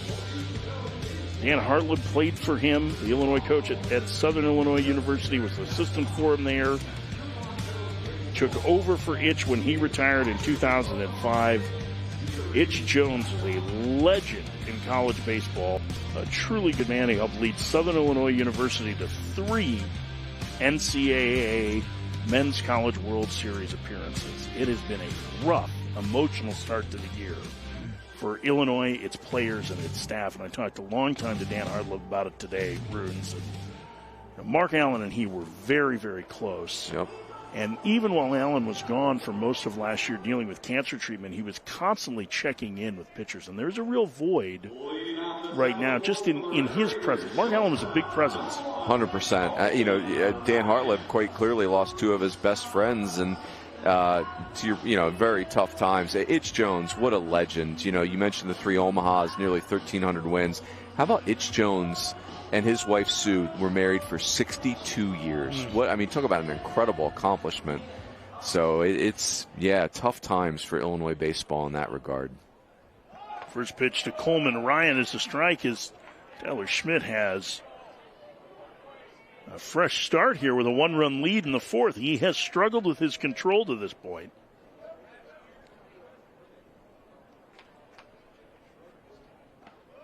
There's a strike. It's 0-2.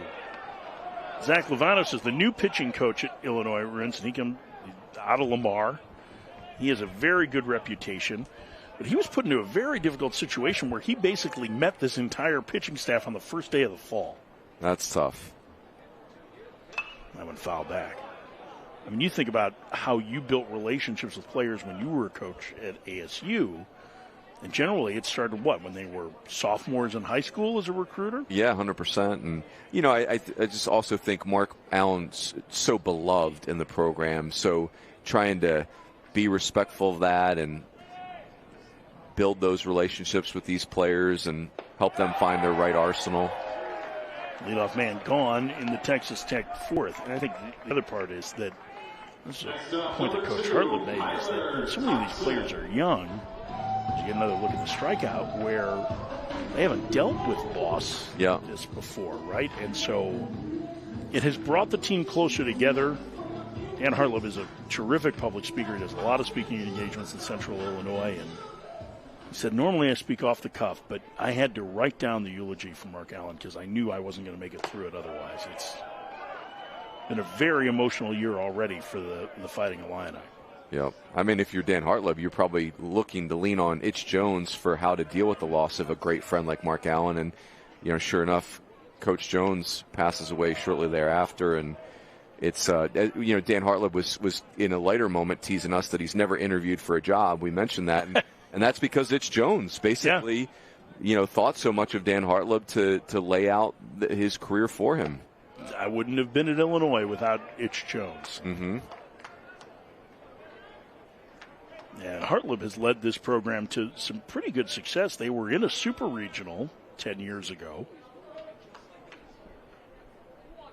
The 2015 Illinois team, just legendary. Tyler J. 50-10.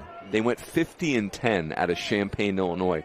21-1 in the Big Ten. Hosted a regional and won it. Hosted that famous Vandy team in a super regional. That's a 5-pitch walk to Kyler Thompson and speed aboard for Texas Tech in the fourth. and the Big Ten regular season champions a season ago, which was a little bit of a surprise, but a powerful lineup. They qualified for a regional and trying to do it in back-to-back years. Damian Bravo hits a single to right field the last time for the hard-hitting right fielder. Throw over to first. And the runner dives back. Now they're going to have to pay a very close attention to Thompson. I mentioned 46 stolen bases last year in junior college. That was the top 10 in the nation. And he's 5 for 5 already this year. Yeah, this is a fun matchup. Tyler Schmidt, obviously a veteran, Schroeder a veteran, but Thompson is a flyer. Runner goes. The pitch is hit on the ground to short. Ziebig from the hole. Long throw to first, not in time. And Thompson with great base running ends up at third. Heads up base running by Kyler Thompson to steal 90 feet. I don't think that's hit and run, but it's more run and hit, we'll call it. Bravo's just swinging on his own, and Thompson, I mean, he got the third in a blink. That was a really tough play for Ziebig to make deep in the hole, and Bravo runs very well, but Thompson never hesitated rounding second base. And now the tying run 90 feet away with one out. And here's Savateri, who's doubled, scored a run, and hit into a fielder's choice. I'm running again here if I'm Tech. A double play you'd need a timeout like they take in football and basketball. If they, if you're Texas Tech and things have just not gone well to start the year, a double play to end this inning would be not bueno. The first pitch from Schmidt. And here's the thing, Coach Ryan, if you're Illinois, I don't think you can let Jacob Schroeder throw the ball to second base with Thompson being as fast as he is. Remember that the top of the third inning ended on a bizarre double steal attempt. Throw it to first and the runner dives back. No matter how this plays out, if you're Texas Tech, it is more wear and tear you're putting on Tyler Schmidt.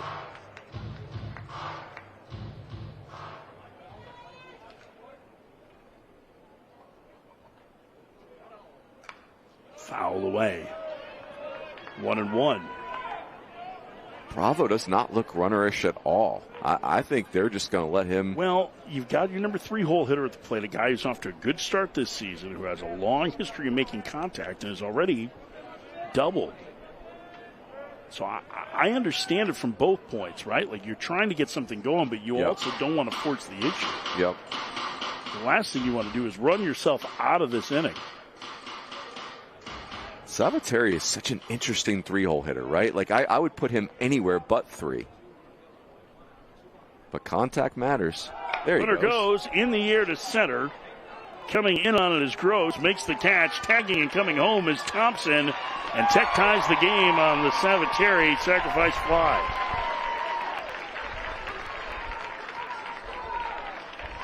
Well, Tech has played a little messy today, but that's a good baseball play right there. Good base running, not a greedy swing, just get a ball in the field. That felt a little hit and run-ish maybe.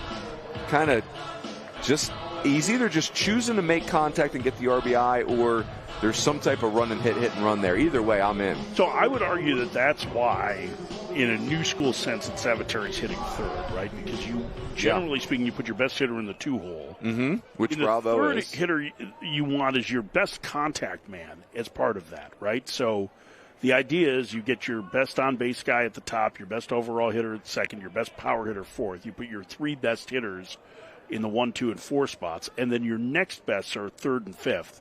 And then 6th and 9th you can jumble however you want. Bounce or foul. I'm a big fan of guys hitting at the bottom of the order who draw a lot of walks. Yep.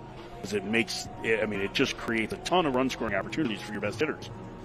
My thing with Savateri is I like him up there. It just feels like it's going to be very little slug from the 3-hole. But, as you said, maybe the math says that's perfectly cromulent. Todd ruins a new word last year. Upstairs, It's 1-1. Do you know where cromulent came from? No. A Simpsons episode. Oh, gosh, that's amazing. Yeah. Was it not a word? It was not, and now it's in the dictionary. Oh, that's amazing. Merriam-Webster put it in the dictionary last year. Hashtag legacy. It's one of those words that you don't need to know what it means to know what it means. That's right.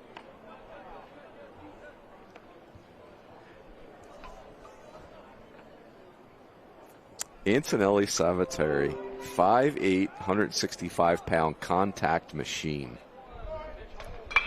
That one in the air to center and hit well. Groves going back, still going back on the warning track, makes the catch, and the inning is over. Texas Tech ties the game, and they leave a man through 3.5. Texas Tech and Illinois are tied at 3. Well, it is time for us to take a look at our trivia question for today. Look at the trivia question here. That's a catch for Grove. Nice running grab by him. How many times has Texas Tech been to the College World Series? A4, B6, C3, D7. These numbers are out of order, but that's the words. Trickery. How many times has Texas Tech been to the College World Series? Be thinking about that. We'll have the answer for you in the next half inning. Coach Rudy raised his hands because he knows. I know the answer. I know I'm going to be correct. I'm feeling good. Feeling very good. Feeling froggy over here. Or would you go so far as to say that you are overconfident? When you know you're right, is there such a thing as overconfidence? I'm on this like white on rice, Coach Farron. We have a pretty nice little crowd here as you get a look at some of the fans that have made their way to Las Vegas Ballpark. Chance to get into the sunshine to see Illinois and Texas Tech. This is the first of 2 today. The later game tonight, we'll have Texas and Washington. Texas Tech fans that have chosen the shade today.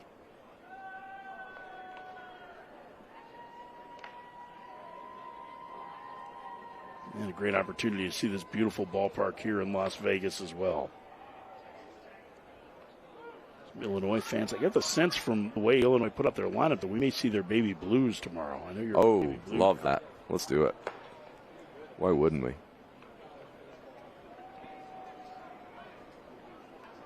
Leading out the bottom of the fourth for Illinois. And we're ready to start the bottom of the fourth inning. 3-3 the score. It has been a game that has featured a lot of walks, teams taking advantage of opportunities. They've left base runners. It's been very entertaining to this point. As these two teams duke it out. Bottom of the order for Illinois has the power. Drake Westcott leads off against Siebert. First pitch. Westcott takes a strike. It's 0-1.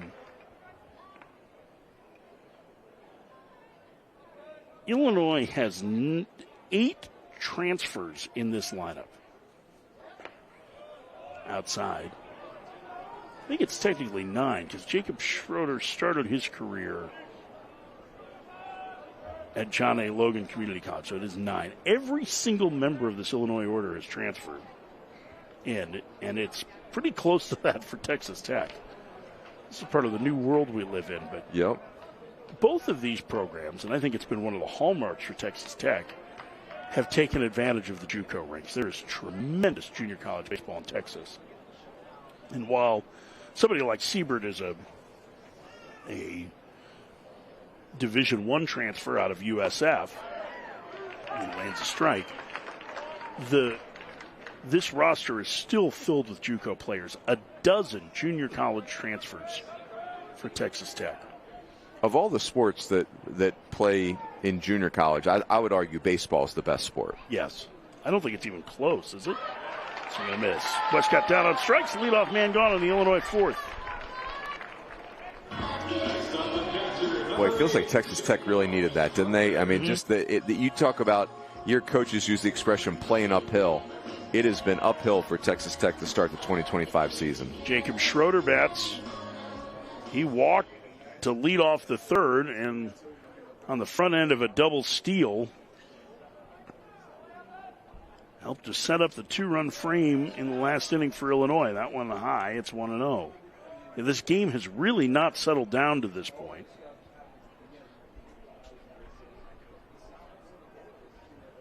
Here's the 1-0. There's a strike. It's 1-1.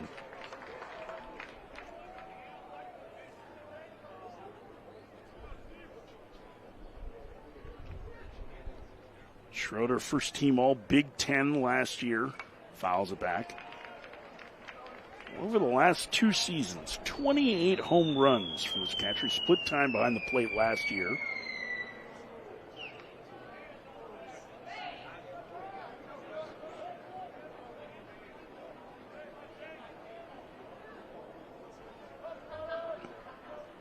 One and two, the count to Schroeder. The pitch. Bounce to the right side, over is Lopez. He'll throw to the pitcher covering.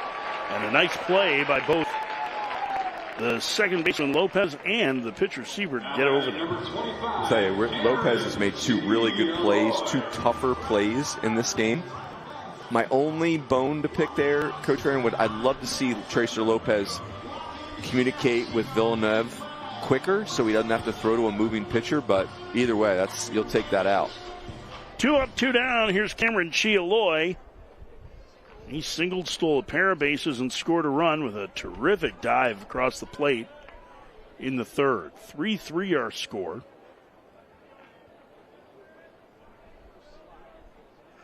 Speedy leadoff man for Illinois facing Jack Siebert. There's a strike. It's a 1-1.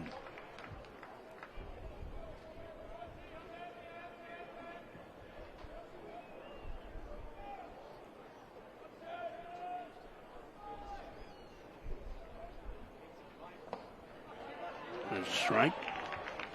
So look at that sacrifice fly runs with a great dive. Yeah, that's a quality slide right there. 1-2. Upstairs, 2-2.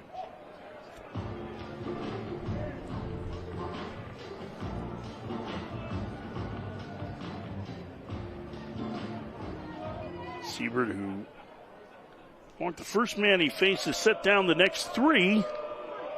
And he gets his 3rd strikeout, a perfect 4th. And the right-hander fired up as he heads off mound.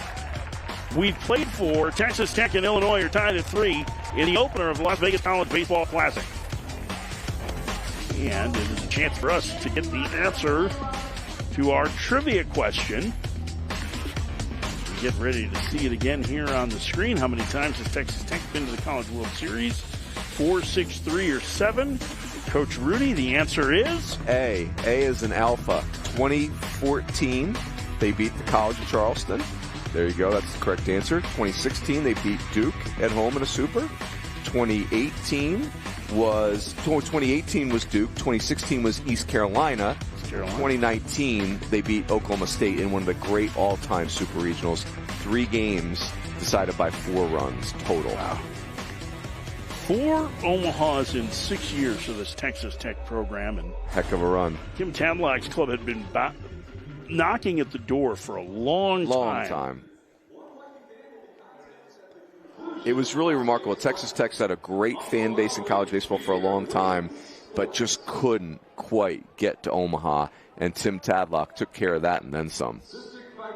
And since that time, obviously 2020, the season was canceled after just 4 weeks, but a super regional in 2021, regional appearances in 22 and 23, including one of those a regional final. Yep. Last year was the year that was disappointing for Texas Tech, and I think that's part of where maybe the wounds of last season are still impacting here with Texas Tech. Yeah, they finished 10th in the Big 12 last year, and that felt unthinkable. Like you couldn't even fathom that happening to Texas Tech. We have a final in Frisco. LSU has just defeated K-State.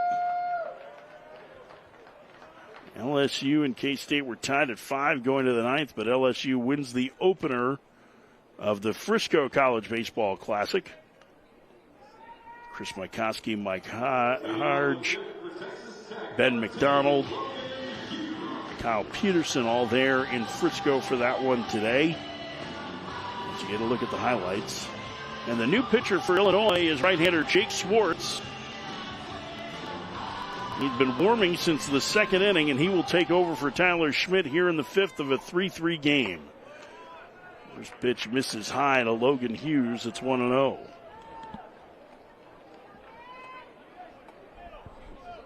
So Swartz first out of the chute for Illinois. Both starters out of the game. That went inside. And the count 2-0. Swartz, a junior. There's a strike. Out of U-High in Bloomington, Illinois. University High School, which is, I guess, technically a normal, but he's from Bloomington. Well, do I lose my Illinois bona fides on that one? You lost me. Popped up behind the plate. It's Schroeder who makes the catch for out number 1.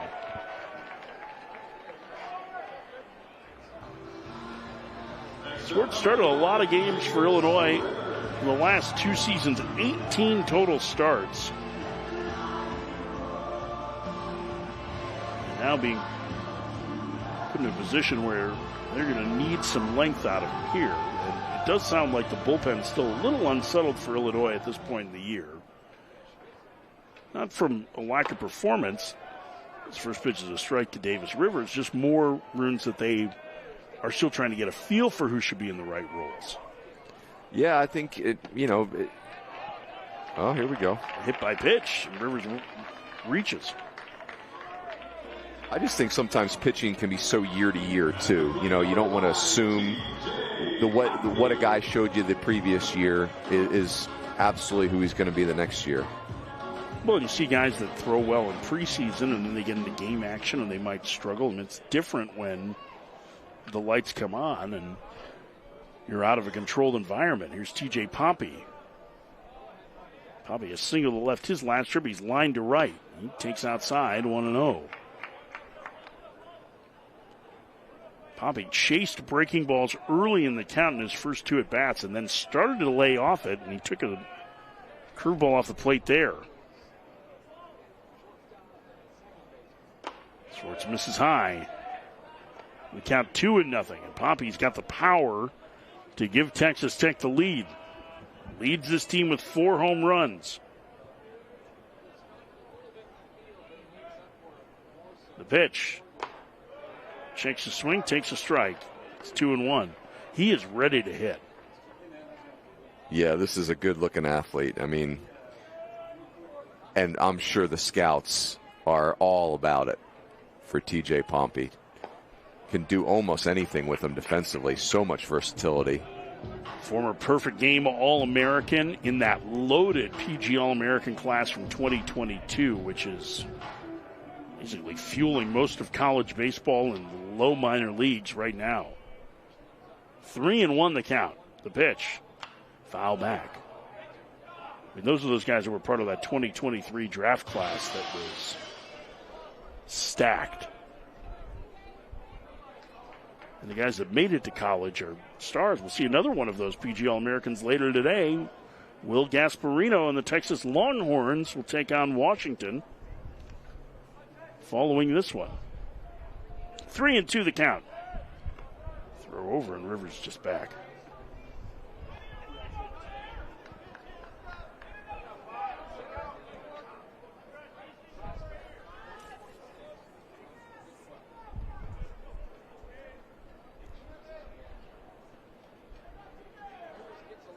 The 3-2. Swing and a miss. Pompey down on strikes. That's the second out. First strikeout for Swartz. Next up, number 3, Tracer Lopez. Elevated fastball. 2 outs for Lopez. He's been one of the defensive stars of this game. Struck out in line to first. First pitch. Upstairs a ball, 1-0. Lopez was an all-state hurdler in high school. The 300-meter hurdles. How about that? I mean, jumping one hurdle sounds exhausting. Doing it for 900 feet? That one driven to left. Going back on it, still going back and making the catch, tumbling in the corner. As Valencius, and the inning is over. Lopez gave it a ride, but Valencius tracked it down. Texas Tech leaves a man. We're halfway through this one. Texas Tech and Illinois tied at 3 in the opener of the Las Vegas College Baseball Classic.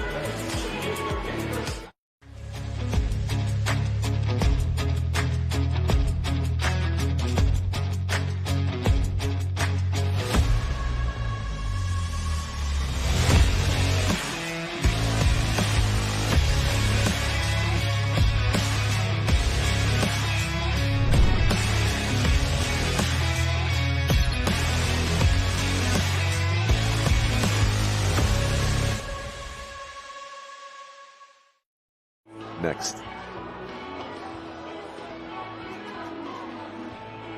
Hello. Fans waving here at the ballpark. Texas Tech fans in attendance. Illinois fans, of course, tried to find the sun. And we are tied at 3 as we are at the bottom of the 5th inning at Las Vegas Ballpark.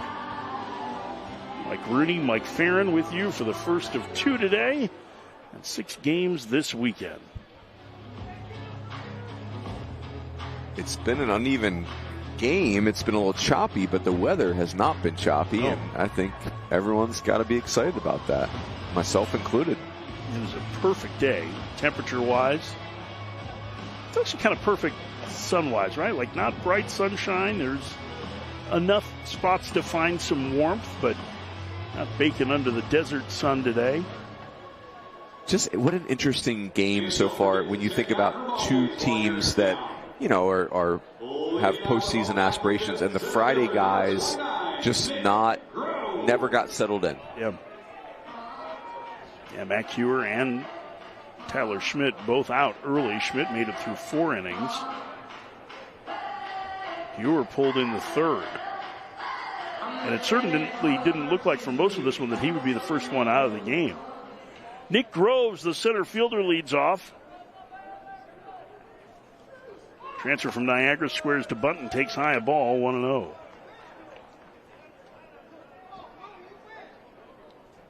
Siebert has done an excellent job since coming into this game. Jack Siebert. Righty's pitch. That one misses. And the count 2-0. So the numbers on Siebert are interesting, Runes, because it's not like he's overpowering with his velocity. But he gets more than 7 feet of extension, and that is elite. How about that? That one fouled away. Like, there are not that many big leaguers that have 7 feet of extension. Maybe help people understand what that means when a guy has great extension like that. Yeah, to me, it's just for the hitter, it's not 60 feet 6 inches anymore, right? Like, so just because the fastball says 90 to 92, that extension, the fastball is going to play way up. Now, still, Siebert is not a huge bat misser, but it's a unique look. There's a strike. It's 2-2. And I think more than anything else for Siebert, he's experienced, right? He's been out there a bunch in his college baseball career, and I think that has great value for a Texas Tech team that's looking for some volume on the mound. They need depth. That just missed. Woo.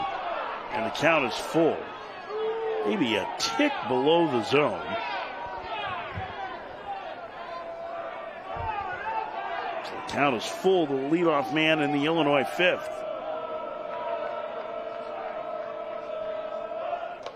To pay off that strike 3, that would have the plate. And that's the 4th strikeout already for Siebert. Not a ton of swing and miss, but he's really handling this Illinois offense, and he has settled the game down so far for Texas Tech. Yeah, even the misses have been just misses, and that's 84 miles an hour. I'm not sure if we're calling that the changeup, but either way, maybe a little cutter slider, but good pitch. There's Shipman. Now Shipman hit a sacrifice fly in the 3rd that briefly gave Illinois the lead. First pitch to the right-handed hitter, upstairs a ball, 1-0.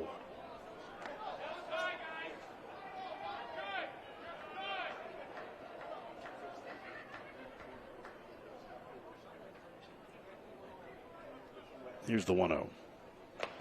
There's a strike. Clip the inside corner in the count, 1-1.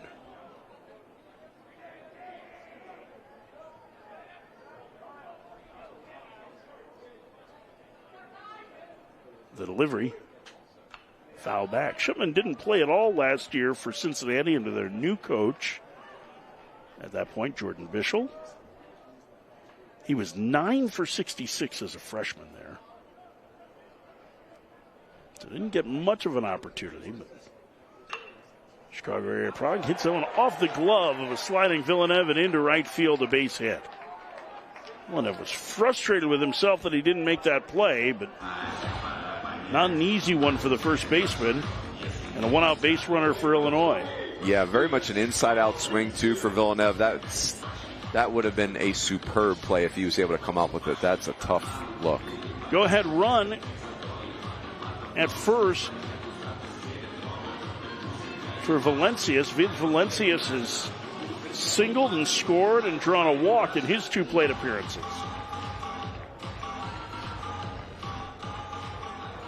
Valencius getting well over 300 on this young season. Throw to first, the runner dives back.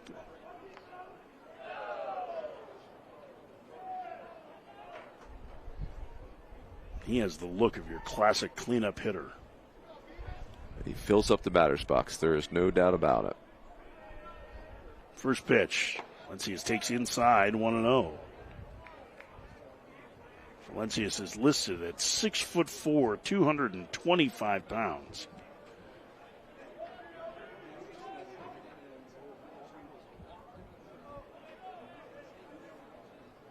The 1-0 in the dirt, 2-0. He's from Chicago, but he attended the Baylor School in Chattanooga, Tennessee, which is a preeminent baseball prep school. Henry Ford, the right fielder for University of Virginia, likely first rounder this year, went there.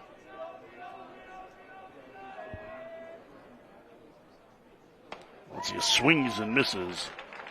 Out in front on that slider, it's 2-1.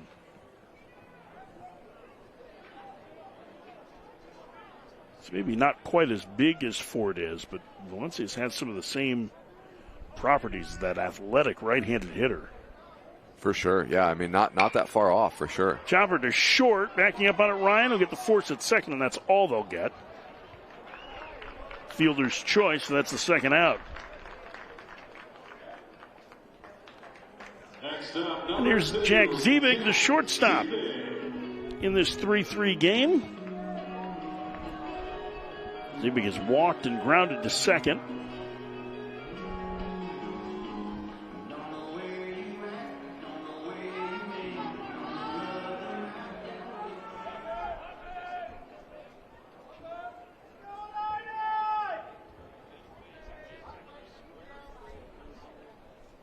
First pitch, Ziebig takes a strike. It's 0-1.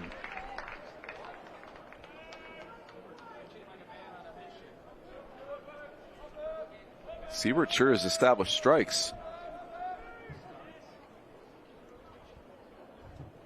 Well, this game needed somebody who would. That one in the dirt.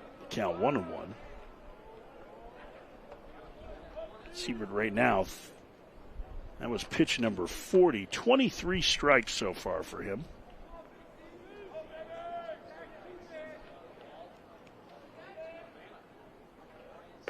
There's a strike again, and you count 1-2. Well, steal me a strike, break 'em ball. I like it.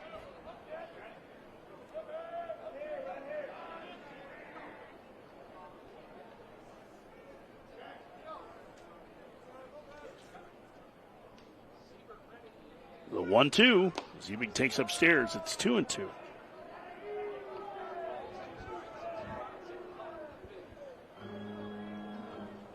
Valencius the go-ahead run at first here in the bottom of the 5th. Texas Tech and Illinois tied at 3. Pitch, that one in the air to left. Moving over and making the catch is left fielder Hughes, and the inning is over. One out, single, a man left. We head to the 6th. Illinois and Texas Tech tied at 3.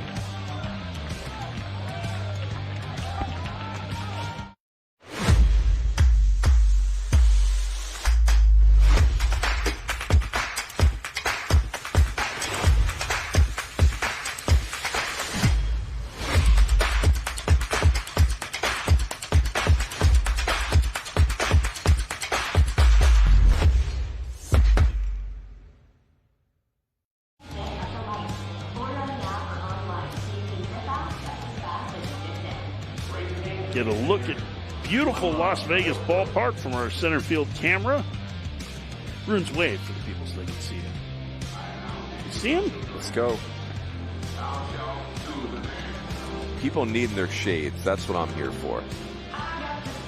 How would you do in bright sunshine like that? We would need a bucket hat in addition to said shades. SPF 600. Let's go. SPF Infinite. It is gorgeous, though. This is a really cool park. I was blown away when we came here last year. The first trip I made here was for the West Coast Conference Championship game in 23. And it's just a beautiful facility. How about this town is going to have a big league team and a AAA team soon? How cool. That's going to be fun. Well, a whole lot of places. Minneapolis, the other one that has that. Minneapolis, St. Paul, the Twin Cities.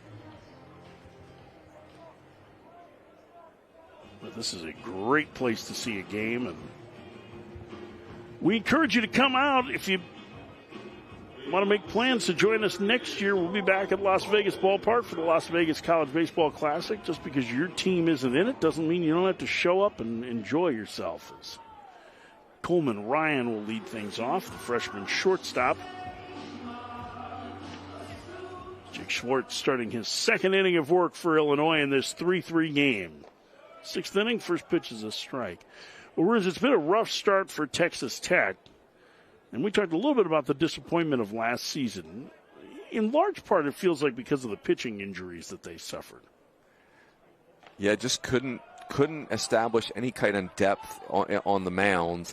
And obviously for Texas Tech, you're playing half your games at one of the most offensive environments in college baseball in Lubbock, and it just snowballed on them. And for them to go 12-17 in the league and finish 10th, under Tim Tadlock, they had gone 7 straight years finishing no worse than third in the Big 12, winning it several times. Obviously, we chronicled their postseason success, so it was jarring. This team, though, despite the uneven start, is one that is certainly talented enough to make a run through the reimagined Big 12. Yeah, and last year's team won 33 games. They just were 12-17 in the Big 12. I think this year's Texas Tech team is better than last year's club really in every area. I think it's a more offensive group. I think it's a group that can do more offensively. It's a deeper lineup, and to your point, it's a significantly deeper pitching staff. 3 more teams entering the conference this year as Ryan goes down on strikes to start the 6th. But University of Arizona hosted a regional last year. They're in the conference now. Arizona State, you get a look at the strikeout, has a team that is trying to get back to regionals, a powerful offense, some questions of their own on the mound. And then you have the University of Utah, who's added the mix as well, and that after BYU and Cincinnati and Central Florida and Houston all came into the league last year. So it is a big conference. And the question is, and I think in the D1 baseball preseason projections, there were 7 projected teams from the Big 12. I actually think it could be bigger than that. I mean, 7's aggressive, clearly. That's a lot of bids. But the league's off to a great start. Tapper back towards the mound and foul. I mean, let me rattle off some of these. My concern for the Big 12 was it's really deep, and if these teams don't perform well in the non-conference, they're going to just cannibalize each other during conference play. But here's the good news. Kansas 8-0, West Virginia 8-0, Baylor 7-1, Utah 7-1, Arizona State you mentioned 7-2, Houston 5-2. So the teams that you were worried about have played well. Bouncer to third and fair down the left field line. Extra bases for the speedy Thompson. He's into second with a stand-up double in the go-ahead run in scoring position with 1 out for Texas Tech. He has been a real headache at the top of the order, Thompson, and I mean that is the best compliment I can pay him. And, man, can he move. I mean, that is we never even got out a neutral double right there. Third time he's been on base today, and here's Damian Bravo. Thompson with great speed at second. First pitch. Bravo fouls it back. Got tied up a little bit. It's 0-1. For me, Coach Farron, Texas Tech needs to make a move right here. It just feels like there's a chance for them to create a little bit of separation in this game. Middle of the order, you're in the Illinois bullpen, which is still shuffling some pieces. It's a real opportunity here for Texas Tech. Bravo with a couple of hits. He's the perfect guy at the plate in this situation. As he swings and misses, it's 0-2. Right-handed hitter who loves to use the off-field, and the right fielder, Chialoy, is very deep. Anything that he dumps into right field, you would think that Thompson, with his speed, would have a great chance to score. He goes, and that one hit in the air to left. And making the catch is Val Encias for out number 2, back to second. Goes Thompson. He had a good jump there, Bruce. Yeah, he did. And I think for Kyler Thompson, as he gets more comfortable, can you steal in the first 2 pitches of the at-bat instead of the third pitch? Because, obviously Bravo's got it. He's in 2-strike mode right there, but yeah, that was stolen easily. Sabatteri's got a double today. He's knocked in a run. Another good contact man in this Texas Tech lineup. In this 3-3 game, go-ahead run in scoring position. Texas Tech has started this year 1-5. Bruins talking about the importance of winning in non-conference for these Big 12 teams. And he fouls it away.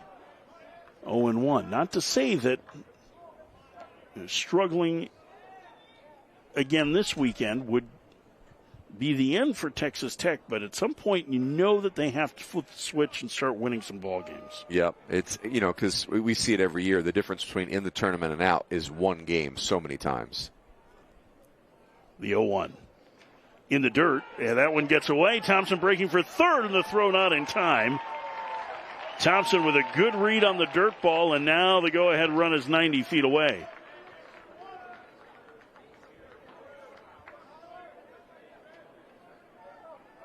I mean, Kyler Thompson is fun to watch run the bases. An absolute sports car out there.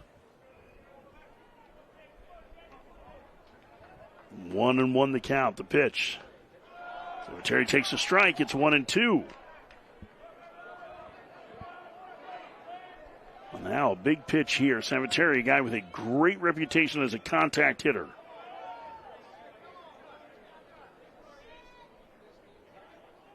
Tied the game with a sac fly his last trip. The pitch. Fouls it off to the left and out of play. This is the point where Sabateri becomes a real pest for opponents, because he is going to fight in the box. Yeah, and it's, Swartz even humped up a little bit there to get the 91. It's been 88 mostly, and no problem. Bounce towards the middle. Backhanded at second. Quagliano to first in time to get him, and the inning is over. A one-out double by Thompson, but a man left. Through 5.5, Texas Tech and Illinois tied at 3.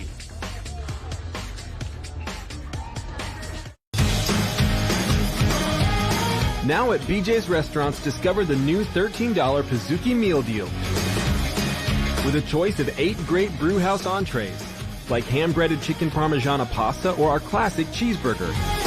And the sweetest ending ever, a free personal Pizookie dessert. Your choice of signature flavors. An entree plus free dessert, just $13. That's a sweet deal. Only at BJ's Restaurant and Brewhouse.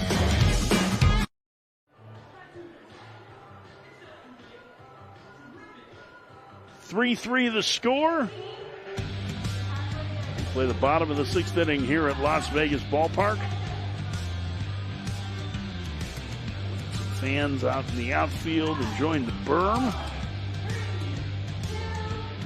Getting some bright sunshine.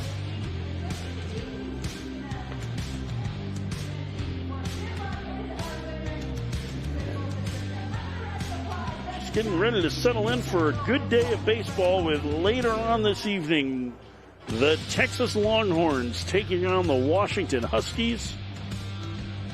And there you get a look at our new pitcher, Tyler Boudreau, a junior transfer out of Midland College. He is from Sylvan Lake, Alberta. Who isn't? This has been, I'm surprised that we don't have representatives from Team C here to make sure that they have the next generation of Canadian national team. This is, I believe, it's the fifth Canadian-born player we've seen in this game. As you get a look at the control tower at Harry Reid Airport in Vegas, just about 10 minutes from here. Out beyond these beautiful palm trees that line this ballpark.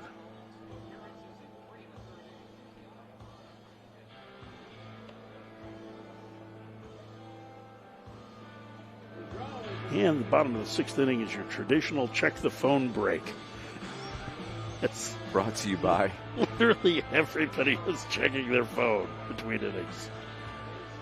I wonder if they're hoping that they'll end up on social media for being on our stream. They're cool seats, though. There's not a bad seat here.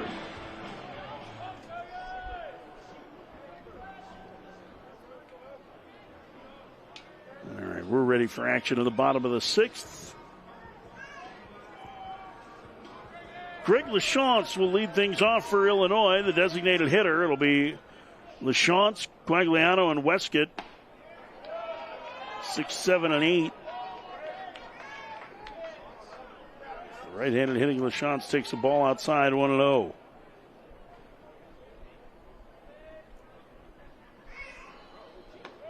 LaChance takes outside again, 2-0.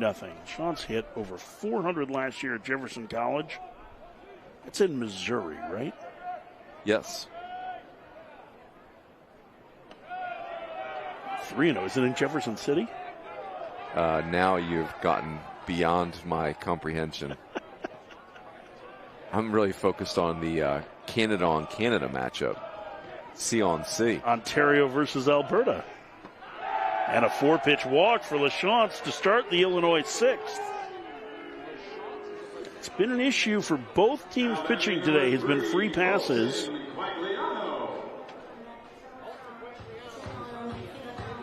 That's the 5th walk issued by Texas Tech pitching. 4 issued by Illinois starter Tyler Schmidt.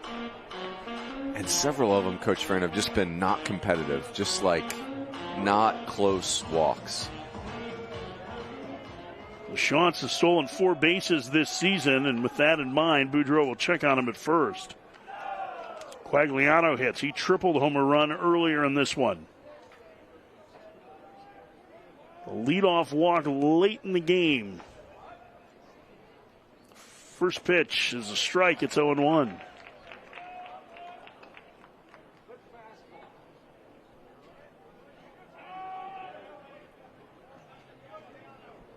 You're into the power hitters in Illinois' lineup there at the bottom of the order today. We've mentioned that a couple of times, but it's a unique look for them today with a couple of those power guys hitting under 200. But this is the dangerous spot that you're in to walk the leadoff man in a tie game. The pitch outside. It's 1-1.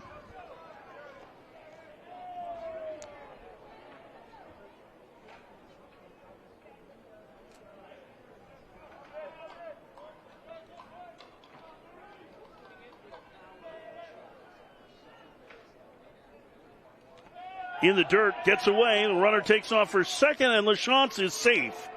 Well, that was a strong throw. Sure was. Almost got him. LaChance got a pretty good read on that, and if Lopez comes over with it cleanly, they may have had a play.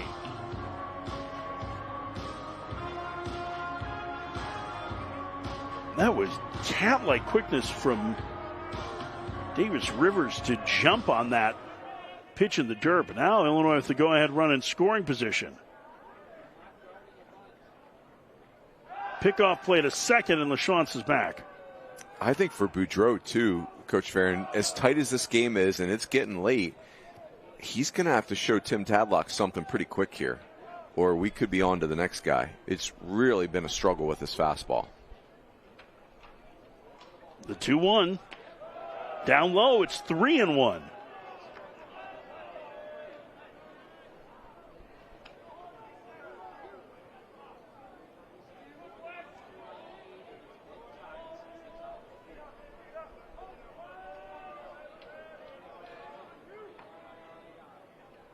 The pitch. Driven up the alley, right center field. Thompson on the run, makes the catch. LaChance will have to retreat to second. LaChance did not go back to tag Runes, and it cost them 90 feet. That is one where you just have to trust your base running rule more than you trust your eyes. Obviously, you think that's a double off the bat because it is scalded, but nobody out. When in doubt, you're back to the base. Yeah, that's just... Yeah, that should be predetermined. It would have been a tricky tag up, but he would have been safe, I think. Either way, the tagging up is the right base running play there, 100%. And with the lefty Westcott coming up, Tim Tadlock is coming out and has signaled to go to a lefty here. And with one out, you go halfway. It was almost like he lost track of how many outs there were. Mm-hmm. So we believe we're going to get a pitching change here as the lefty is going to come in to face Westcott. To place a bid on items such as team-signed baseballs, custom baseball gloves courtesy of Rawlings, and more. And this will be lefty Zach Crotchfeld, the transfer from Auburn. He's a really highly regarded high school pitcher who is going to be in a big spot in this Texas Tech bullpen. This is one of the guys that they really are counting on to get out of jams like this. Yeah, it is tremendous arm strength from the left side. So a new pitcher, and Crotchfeld will start to get loose. This is the third weekend of the Division I college baseball season, Runes, and next week ACC play gets underway. We're 2 weeks away from the SEC and Sun Belt starting their 30-game gauntlets. Off and running. Big 12 went to 30 games a year ago in their conference. The Big 10 will this year for the first time. Love that for the Big 10. Big 10 expanded their conference tournament. They're going to more games. Like all of those moves for the Big 10. We'll take a look at some of the scores from around college baseball today. Mississippi State clobbering Rice. The Astros Classic at Dakin Park, formerly Minute Maid Park. Georgia had its hands full with Florida Gulf Coast before winning 10-9 there. Arkansas beat Charlotte 11-10. Ooh, how about the Arkansas offense answering the bell?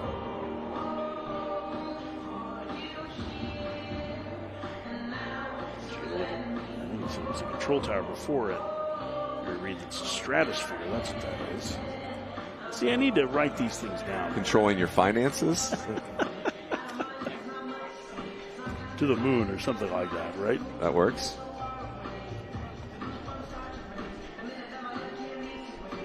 Other finals of interest from today. I think all the top 25 squads, for the most part, who have played have won today. LSU needing 10 innings to beat K-State in the opener of the Frisco College Baseball Classic, game 2 of that tournament. Not ready to get underway on D1Baseball.com. Sam Houston State and Nebraska getting ready to play there. That Arkansas score you mentioned, Coach Farrell, that's... Gabe Gackle does not have a good start for his standards, and Arkansas wins anyway. That much maligned Arkansas offense, that's a big answer to the bell by those guys. Big deal for them as Crotchfeld climbs on the rubber to face the left-handed hitting Westcott. 3-3 game. Go-ahead run at second with one out for Illinois. First pitch. Westcott swings and misses. Crotchfeld's got an electric fastball. Averages almost 93 miles an hour. I think it plays up. You can see how physical he is, and he throws that heater 70% of the time for his career.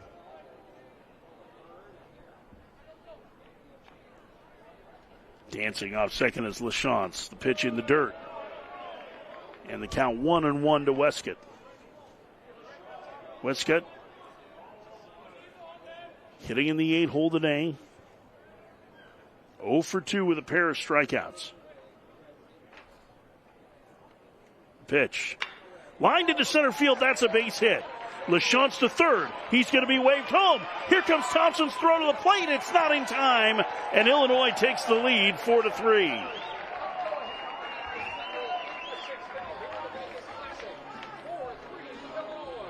Boy, that's a good at bat right there. Westcott gets another fastball, 1-1 count, and it's a really good pitch. I mean, he takes care of Crotchfeldt's best pitch. Illinois with these upperclassmen at the bottom of the order who are physically strong. It's not your ordinary bottom of the order. Westcott with the base hit off the lefty gives the Illini the lead, and here's Jacob Schroeder, the number 9 hitter. Takes inside, gets away from Rivers for a second, but no advance for the first baseman. Running at first. He kind of held his hands out at Kirk Courtright, the first base coach, as if to say, well, what did you want me to do? Courtright went, I don't know. Swing and a miss. There's that fastball. Tim Tadlock's got to be thinking, they make a base running mistake and score anyway. Right. For us, any mistake we make, and it's just like maximum punishment.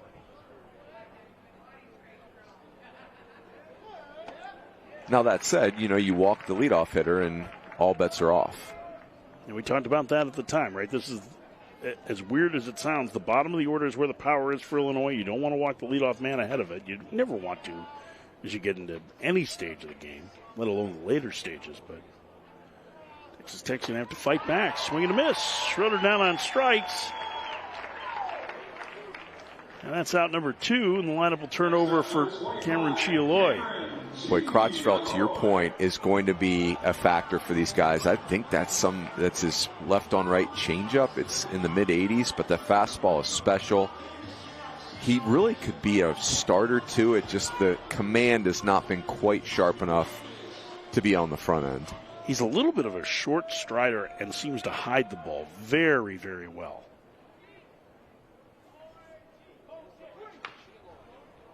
First pitch tapped foul by Chialoy. It's 0-1. Cameron Chialoy with a single, a pair of stolen bases, and a run scored today.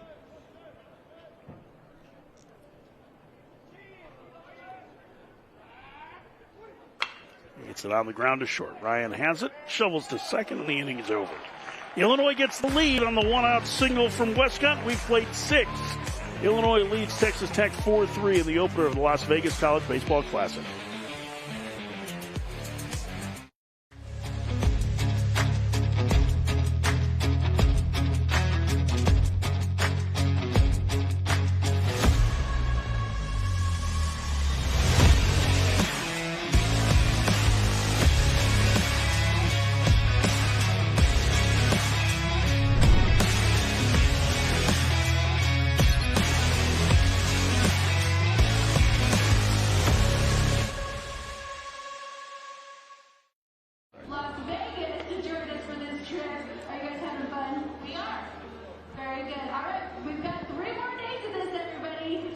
Seventh inning of Game 1 today here in Las Vegas.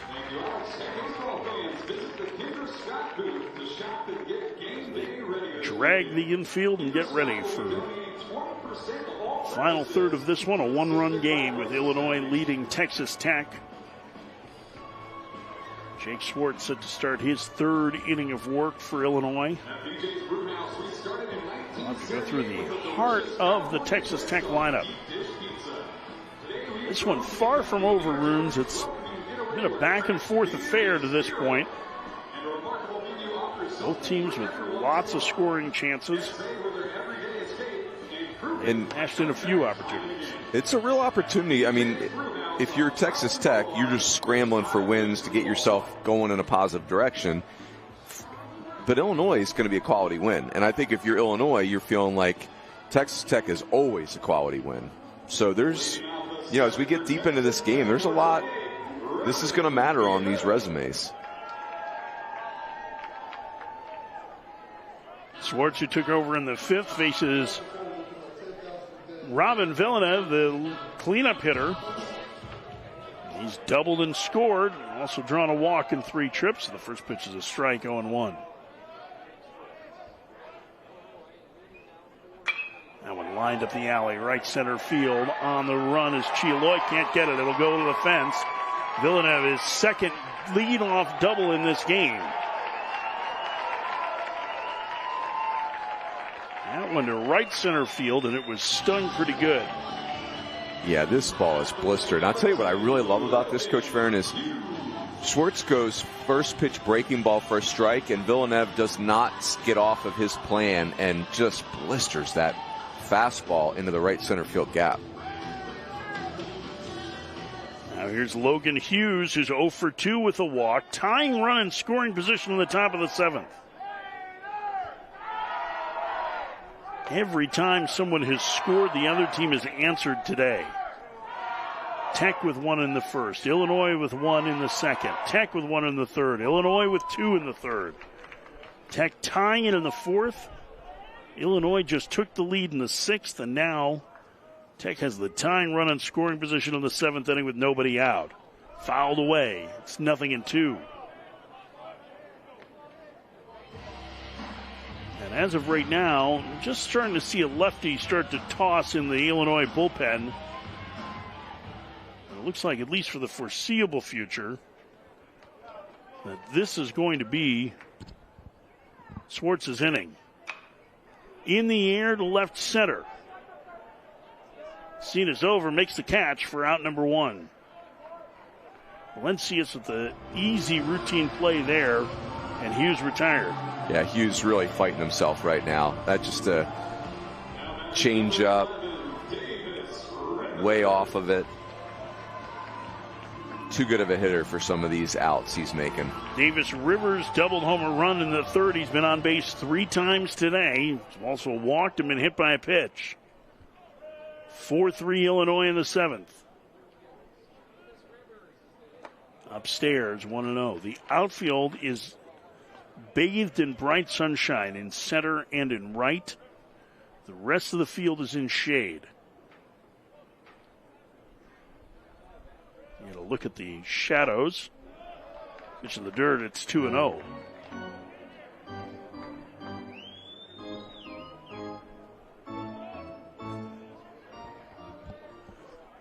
The count.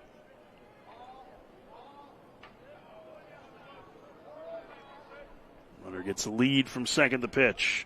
Rivers takes in the dirt, it gets away. Heading to third and making it safely is Villeneuve, and now the tying run is 90 feet away with 1 out.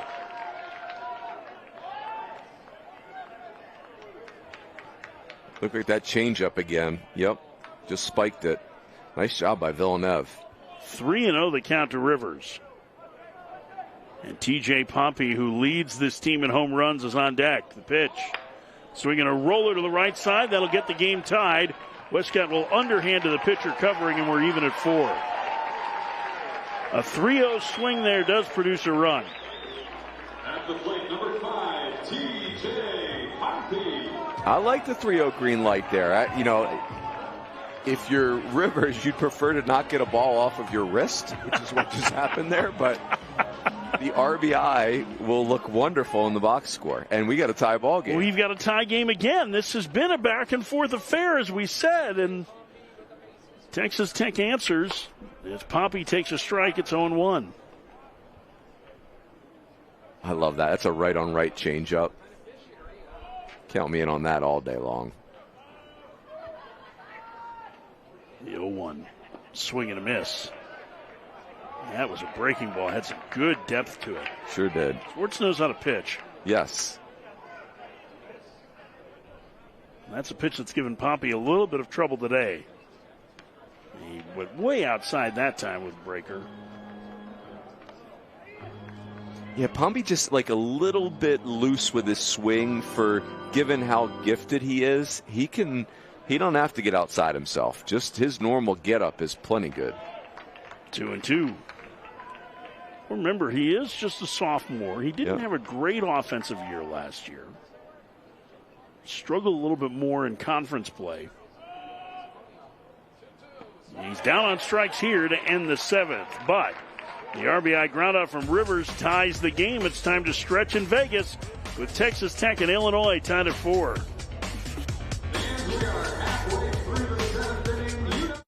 Dip into your Raising Cane's whenever the craving strikes for something hot and fresh and oh so delicious.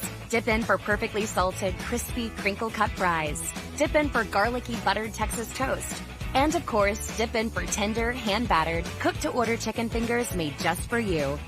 At Raising Cane's, our secret cane sauce makes every dip a delight. Order on the app or online so you can dip out just as fast as you dipped in. Raising Cane's chicken fingers. One love.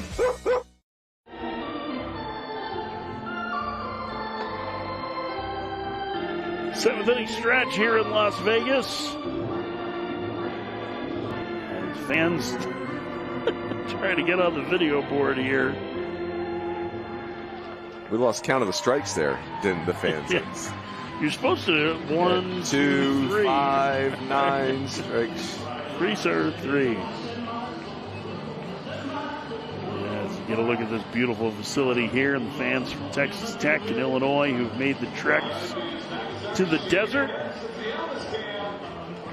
And now the Elvis cam. Let's see who's got Elvis's moves. So far, I like it. There we go. I actually think she's doing the Charleston. That's probably not. Who can say? Well, now she holds up at 2. Before she couldn't tell how many strikes there were. Oh, it's a quality hat game there. Be your go-to Elvis Presley karaoke song. I would pass. That's aggressive. I would be more of a Sinatra guy. How about you? I think I'd pull out Suspicious Minds. I think I could do that. Nice. With those golden pipes. I think they're rusted, I believe. Rusted pipes at this point, Roots. Mike Rooney, Mike Farron with you here. I almost called myself Mike Rooney, show you how rusty things are. Nick Groves will lead off for Illinois in this 4-4 game here at the bottom of the 7th. Zach Crotchfeld got out of the inning after giving up what was at that point a go-ahead base hit to Drake Westcott. And now the heart of the order for Illinois in the bottom of the 7th in a tie game. Groves pops it up. Foul territory. Third base sign out of play. 0-1. Crotchfeld is fun because he can just rear back and let that fastball eat. Can be very aggressive with it, especially with a clean inning. Boy, if Zach Crotchfeld could get on it, would that be a find for Texas Tech? Here's the 0-1. Grove down the line and left. And Groves sends it out of play. It's 0-2. Groves, Shipman, Valencius here for Illinois in the 7th. So 2 righties behind the lefty Groves, although it doesn't look like there's any action right now in the Texas Tech pen. They're going to count on the lefty. Crotchfeld to try and keep this a 4-4 game.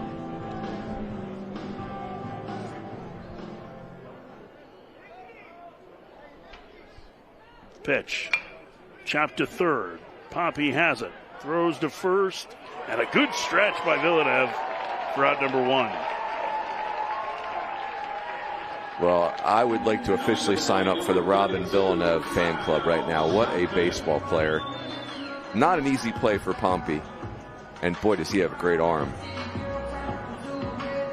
Pompey's arm strength almost cost him right there because he didn't get quite maybe the fade on that throw that you'd think. I'm sure that's, Pompey last year played a lot of short and a lot of second base, right? He split time between those spots as Shipman stands in. And you were an infielder, so I think you probably have a better understanding of this than I ever would, but it feels like there's a lot of different arm angles that you have to get down from third base, maybe in a different way than you do from those middle infield positions. Third base is hard. The ball gets on you so fast, so you can get a little mental as far as like the speed of the play, and then it's almost like third base you have to play fast and then slow. The ball's on you so fast, and then you tend to slow down to execute the throw to first base. I also think for third baseman, the first baseman always feels like he's looking at you sideways. Whereas in the middle infield, you feel like you're chest to chest. I'm just telling you, third base, to your point, it ain't easy, especially in college baseball. 3-0 the count to Shipman, the pitch.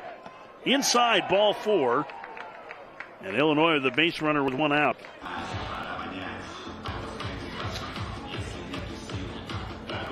4-4 game. Vitas Valencias has been on base twice, singled and scored in the second and walked in the third. Davis Rivers out for a visit with Crotchfeld. I mean, it's a catch-22, right? If you're Zach Crotchfeld, you hate that 4-pitch walk. I mean, just like not close 4-pitch walk. However, can you get a ground ball and get in the dugout? Like, Texas Tech is just dying for some momentum right now. This game is dying for some momentum. Yes. Neither team has really ever had it. It has hung in the balance. It's been one of those games where even when teams have scored to take the lead, it feels like they've left a little something on the table. And so it's been an uneven start to this tournament. The first pitch misses upstairs to Valencias. I do feel like this is more Illinois' kind of party than Texas Tech's kind of party. Illinois, kind of a mutter, if we use the horse race. Yeah, like they're just, this is fine for them. They're more than happy to hang around and win it late. Valencias in the air down the right field line. And that one will land in play. Boy, that was a tough read. It looked like for Damian Bravo, kind of fighting the sun a little bit, Runes. I don't know that he got a good read on that. Yeah, he did not see it off the bat. It is the sun is right in his face in right field right now. He had an easier time with it than that fan did when it got tossed up to her. But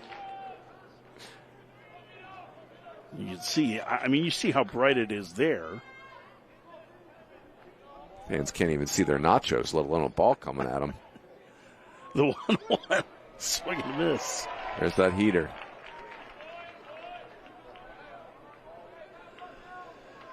That's a pretty cheesy response. See what you did there. It's a way to get on board. Starting to get hungry for nachos. The 1-2. Upstairs, it's 2-2. Go ahead run at first with 1 out for Illinois in the bottom of the 7th.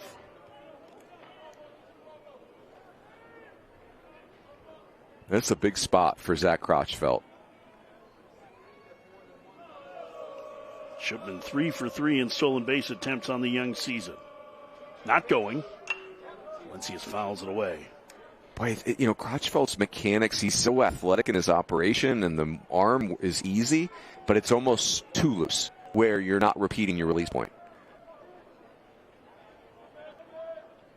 The raw materials, though, for Zach Crotchfeld are outstanding. Can't teach a lot of what he does very naturally. Throw it to first, and diving back is Shipman.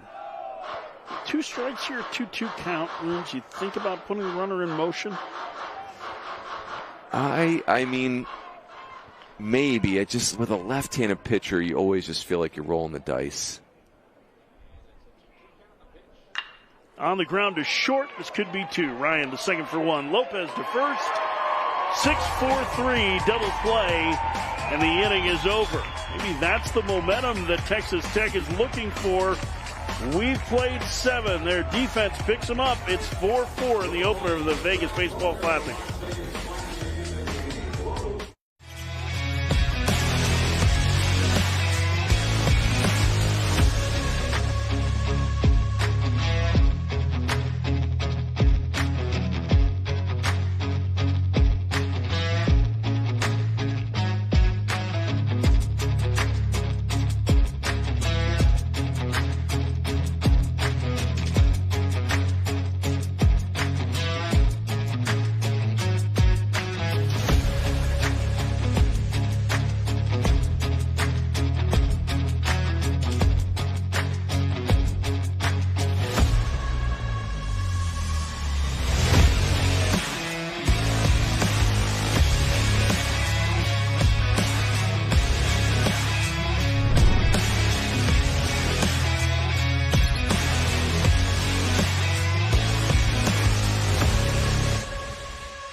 Things are tight here as we head to the 8th inning of the Las Vegas College Baseball Classic opener from Las Vegas Ballpark.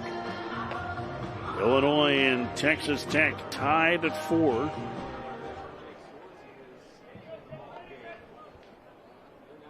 Jacob Schroeder, the catcher for Illinois. 8-9-1 due for Texas Tech. This has the feeling like it's a game where either the bottom of the order for one of these teams is going to spark a rally runes or somebody is going to run into one, and that's going to be the difference. First pitch is a strike to Lopez. It's 0-1. It has been, this game just can't find its level, honestly. It's been a little sloggy for both teams. Oh, did you, Coach Farron? Racer Lopez to deep right field, going back out and fighting the sun is Chialoy to make the catch just shy of the fence. 1 out.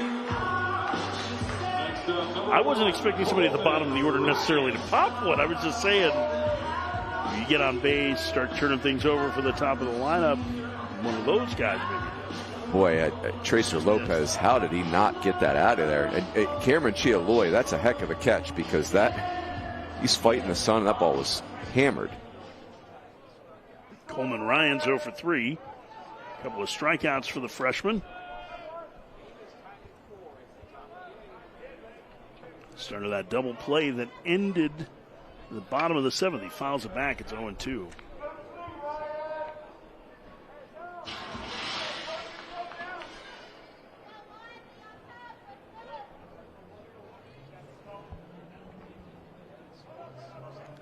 Late timeout called. And I think that was a warning to Swartz for. Was he looking out in center field? Was there something that came loose? I thought that was a, hey, you need to make sure the hitter's looking at you warning, but then Swartz turned around to look at center field. Swartz has moved very quickly on the mound since coming in the 5th inning. Pitch. Outside. 2-1. He has also done a terrific job out of Illinois' bullpen, allowing just a run through 3 1/3. Cameron Chialoy bathed in sunlight outside. It's 3-1.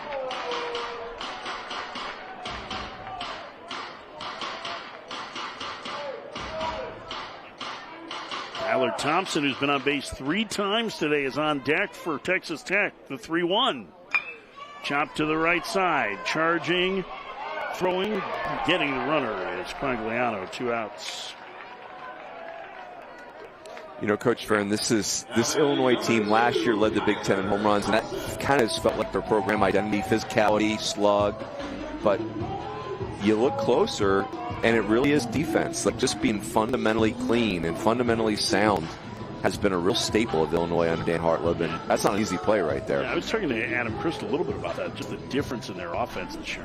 You guys just look a lot more athletic, and he said it's a lot different. He said last year they had to rely on the home run because that was the personnel that they had. You have to adjust to the players that you have. I think especially at a place where, like Illinois, where you're not always going to get your first choice, right? It's not necessarily viewed as a baseball power, and so that's part of the sign of good coaching, I think, is that you adjust to the players you have. And I think we've seen that on Texas Tech side over the years, too. They've had some lineups that have absolutely bashed, and they've had others that have played more of a gap-to-gap game. That one in the air to right. Chialoy fighting the sun again, makes the catch. Thompson retired, and a 1-2-3-8 for Jake Swartz. The first 1-2-3 inning for Illinois pitching today. We head to the bottom of the 8th, tied at 4.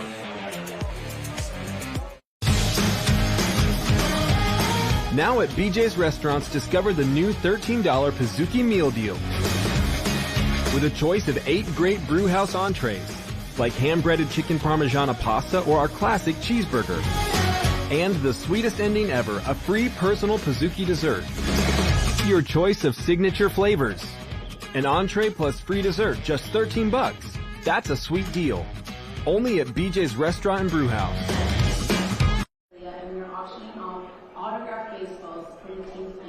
Heading to the bottom of the 8th inning, Illinois and Texas Tech tied at 4.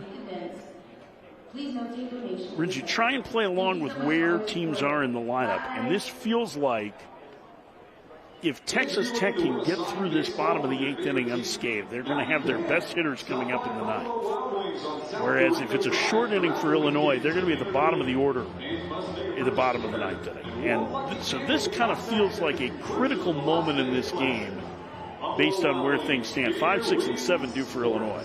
Well, especially given that Illinois, the bottom of their lineup has been very dangerous too. And yeah, I mean, if you're Texas Tech too, let's call a fish a fish. Like, they are just desperate for a win. You know, desperate to start a weekend with a win. Look at Las Vegas Ballpark. Sign in left field. Let's enjoy this beautiful late afternoon. We have a new pitcher for Texas Tech.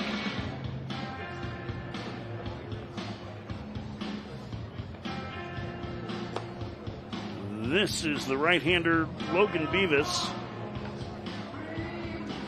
Takes over in this 4-4 game, a 6'7" sophomore.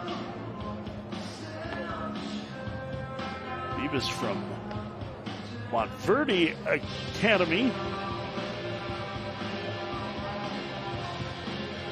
A transfer from South Florida. South Florida, the coaching changed last year. Mitch Hanna's coming in. A number of guys getting in the portal. A couple of them ending up at Texas Tech. 6'7". He's all of 6'7". It's going to be real downhill.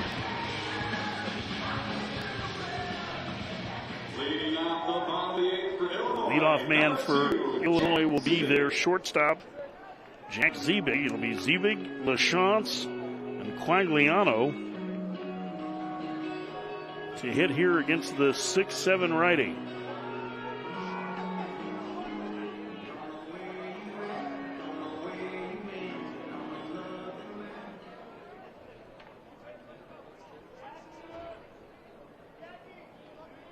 Righty made 14 appearances last year for the Bulls. Misses inside with a fastball. It's 1-0.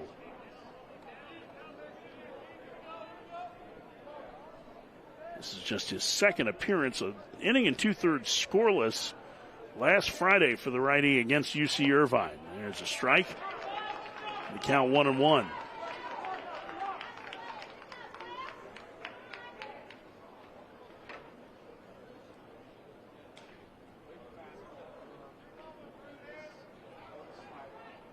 The pitch. Fouled away. It's 1-2. Illinois has just 5 hits in this game.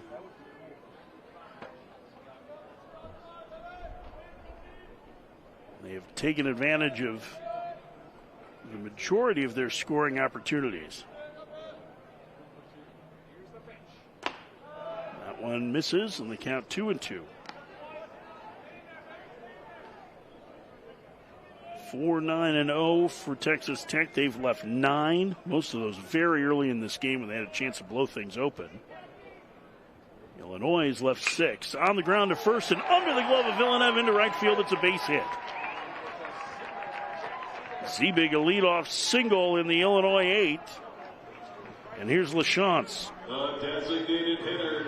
Gets that breaking ball 85 miles an hour. Beavis' fastball seems like a really interesting pitch. 93 to 96. I mean, Illinois, they just are so on point pitch to pitch. 2 walks for LaChance. He's 0 for 1. Pompey playing even with the bag at third. Not expecting a bunt. LaChance squares. Bunts it to first. Villeneuve's only play will be to tag the runner, and the sacrifice moves the go-ahead run into scoring position in the bottom of the 8th. Stepping to the plate, number 3, Colton Quagliano. That was well executed to get the runner over. It felt like, as hard as he bunted that, Bruins, that he was almost trying to bunt for a hit, like almost push it past the pitcher. Yeah, and you know, Villeneuve's a left-handed thrower, so he had a look at second base. First pitch on the ground into the hole at short. Ryan will get the lead runner going to third. Zievig, with the play in front of him, tried to make a daring base running attempt, and he is gunned down. Yeah, that I think that's early season blues from a base running perspective. Those are things that are harder to practice inside in a gym, but the rule is you've got to put the baseball behind you. If the baseball's right in front of you, the shortstop sees ball, then he's always going to go to third base, and you're going to be dead to rights. So a huge second out, and now Illinois has a man at first for Westcott, who singled home a run in the 6th, 4-4 in the 8th. Takes a strike, it's 0-1.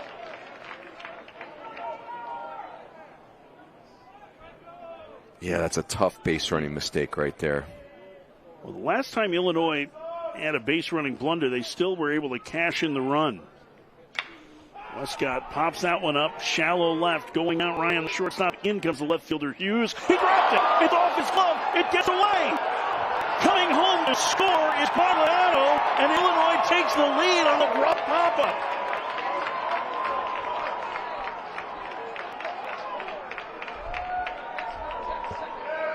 Runes, this was his routine to be. I can't tell if it's maybe just like the twilight, but he saw it plenty good, right? I mean, that just missed it. Oh, just missed it. Goodness. An error on the left fielder Hughes has given Illinois the 5-4 lead in the 8th.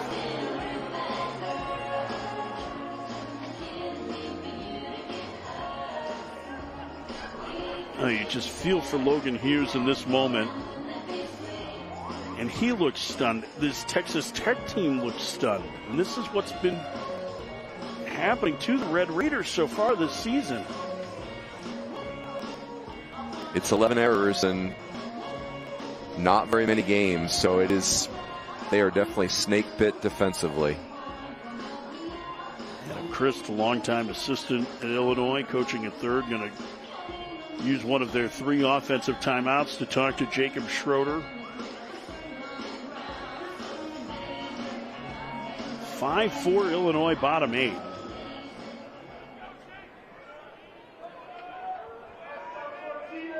Now an insurance run in scoring position. Schroeder swings and misses.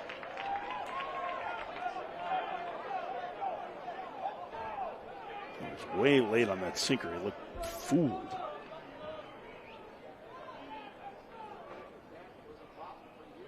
Fouled away. It's 0-2.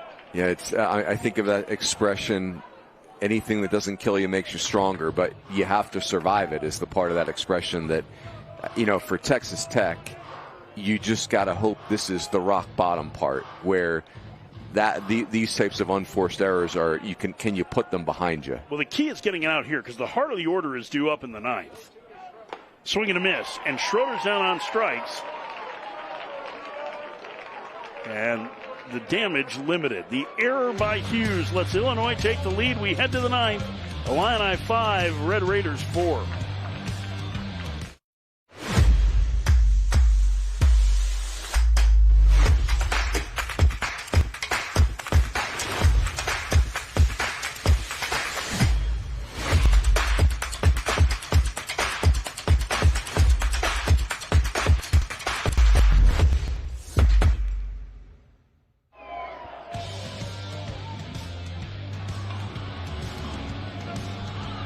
Logan Hughes missing a fly ball in the bottom of the 8th inning with 2 outs has given Illinois a 5-4 lead.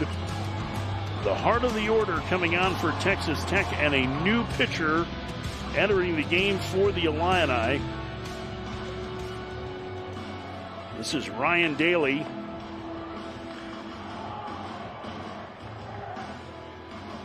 As you see him starting his warm-up tosses, Daly, at least in the early season, serving as the closer for Illinois.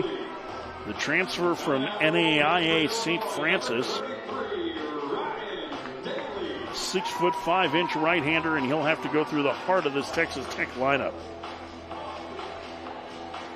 What a swing of emotions just in the final couple of hitters in that bottom of the 8th inning. Texas Tech looked like they were going to have a chance to take the lead in the 9th. Needing just a single run to do that, and instead they're playing from behind after Hughes missed A routine pop-up to left. Just just on the wrong side of the game baseball right now. Yep. Just craziness.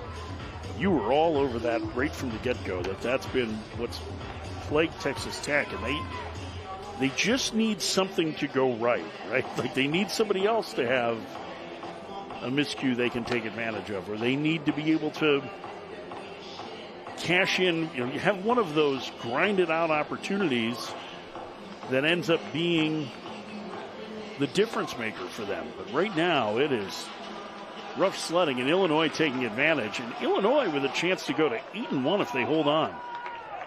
How about that, huh? 8-2. 6-2. Let's try that again. 7-2. Still, for a cold weather school to start 7-2, that is not easy. And 3 wins over Texas schools after winning a series at Texas State last weekend.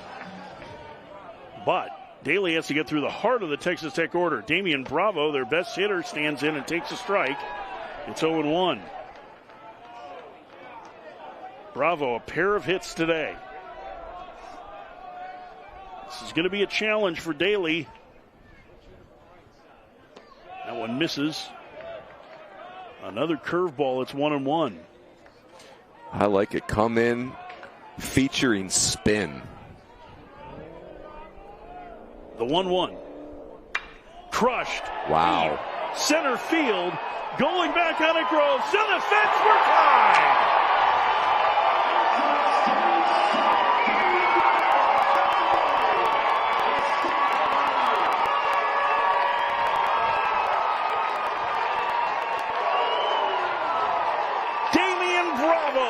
Ties the game with his second home run of the year, and we're even at 5, Rooms. How about that? You get 2 breaking balls to start the at-bat. Your Big 12 batting champ last year. Third pitch of the bat is the first fastball he sees, and he obliterates it to center field. Absolutely smashed. 420 feet on that home run.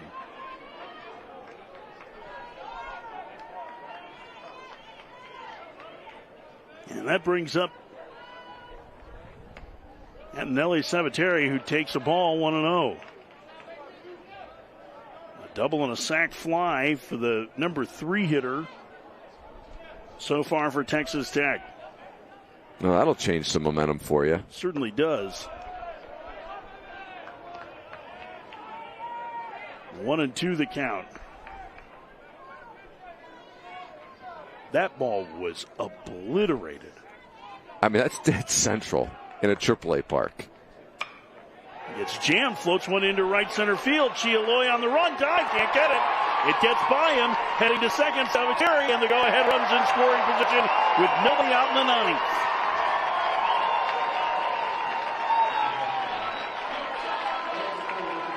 Well, those are 2 different exit velocities, Coach Farron, but if you're Texas Tech, you'll take them all the same right there. Kind of gets it on his hands.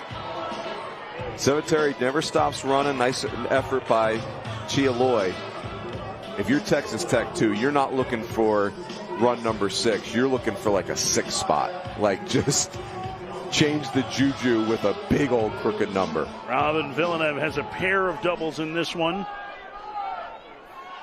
The cleanup hitter and first baseman bats. Should have been the third baseman playing even with the bag, and the right-handed hitting Villeneuve takes a ball outside. I tell you, if I'm Illinois, Coach Farron, I would really try to slow this game down. It is, Texas Tech has got it rolling. The 1-0. Swing and a miss. He slowed it down with a curveball there. Yeah, Robin Villeneuve was thinking crooked number. Yep. He was on board. He was trying to hit it over the Las Vegas ballpark side. He's trying to one-up Damian Bravo right there. 1-1 the count. Outside, it's 2-1. I like these takes from Villeneuve. He seems like he is very much on it.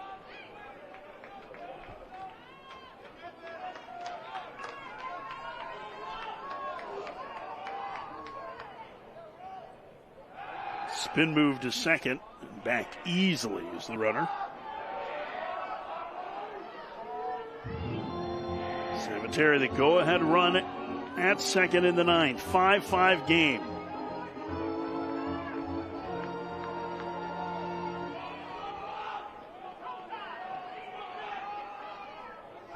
Two-one. Swing and a miss. Ooh, that was a really good breaking ball. 2-2. Daly's stuff is not, like, I wouldn't call it a wipeout fastball or a breaking ball, but the mile per hour differential is almost 20 miles an hour. It's great extension. And another spin move to second. And runner back again. Nobody out. Go ahead run at second base. Top of the ninth. 5-5 game. Damian Bravo tying it with a solo home run to begin the inning.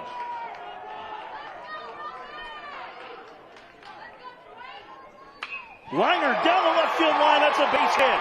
Salvatierra will come home to score. Villeneuve to second. He's given Texas Tech the lead in the ninth. Third double of the game for Robin Villeneuve.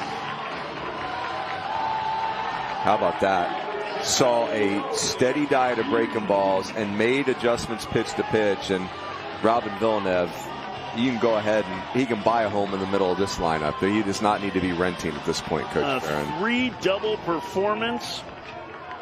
And it has given Texas Tech the lead in the ninth. And now here's Logan Hughes.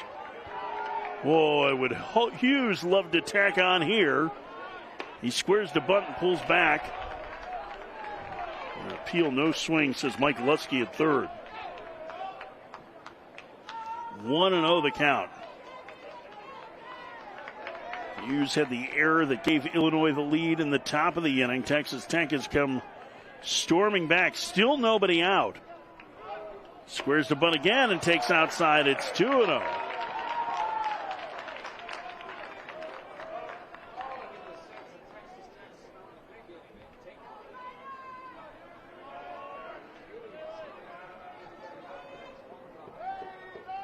The pitch. He takes high. It's 3-0.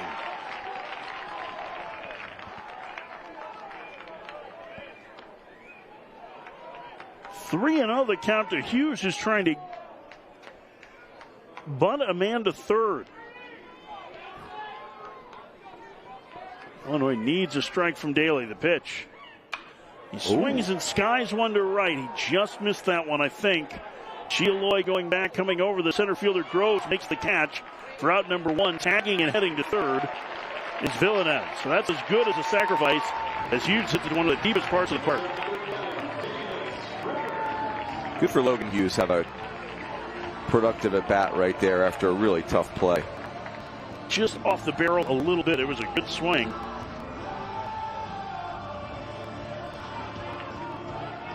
And now Illinois will have to bring the infield in a one-run game, and here's Davis Rivers.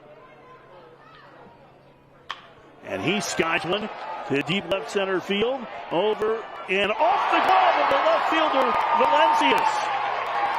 Another run comes home to score. It's 7-5 Texas Tech. Each left fielder has misplayed a ball into a run. Davis Rivers is going to get an RBI here regardless, but I can't tell either left field is really, it's a tough sight line right now, or we just saw two coincidental whiffs, clanks. It's going to be a sacrifice fly and the error, so no plate appearance for Rivers, but an error. And Valencius allowed Rivers to go to second, and Dan Hartlib is coming out to the mound. The head coach for Illinois is going to take the ball from Daly. Texas Tech has put up 3 in the top of the ninth, and they have a man in scoring position with one out. Boy, and look out. Texas Tech, you know, after some really tough losses, this is the type of win, if they can secure it, that can completely change the mojo of your season. You talked about that feeling like it could be rock bottom after losing that, or after Hughes dropped the ball and having Illinois take the lead, but man, if that was the case, they have rebounded quickly. Damian Bravo, feel free to make a statement in this inning. Peyton Hutchings, the redshirt senior from Coal City, Illinois, is coming in to pitch to try and keep this a 2-run deficit. First man he's going to face is TJ Pompey.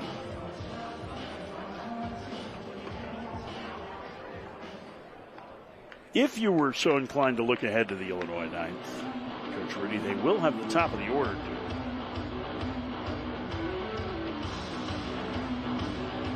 Chialoy, Groves, and Shookman, scheduled hitters.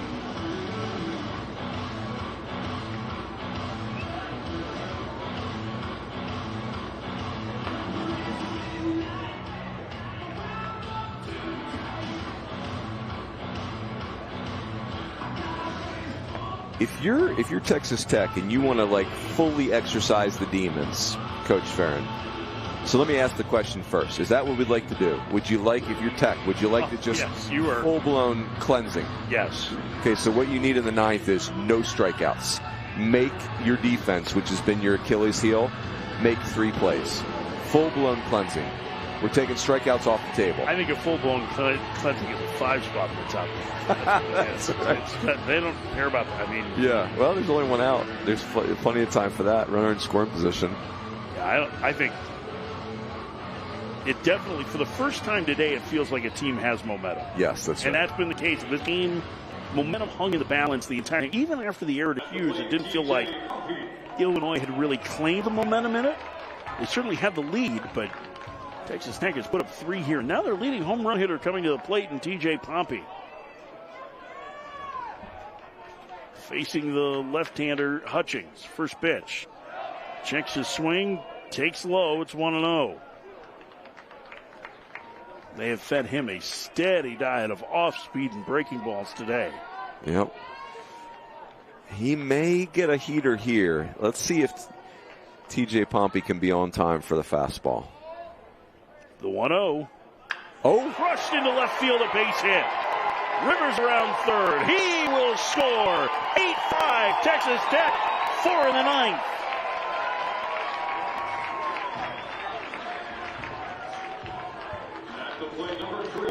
Look out. Texas Tech starting to play to their talent level, and look out. If that's what's going to happen here, this is a real team. Tracer Lopez will bat. The left-handed hitter taps it foul at the plate. 0-1. Boy, that's a good at-bat by TJ Pompey. Not overthinking it, not getting caught up in all the off-speed stuff you've been seeing. Get yourself in an advantage count and whack something.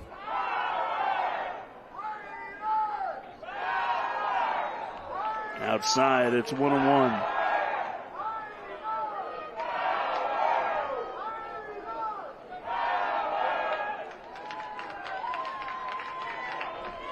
The 1-1 in the dirt.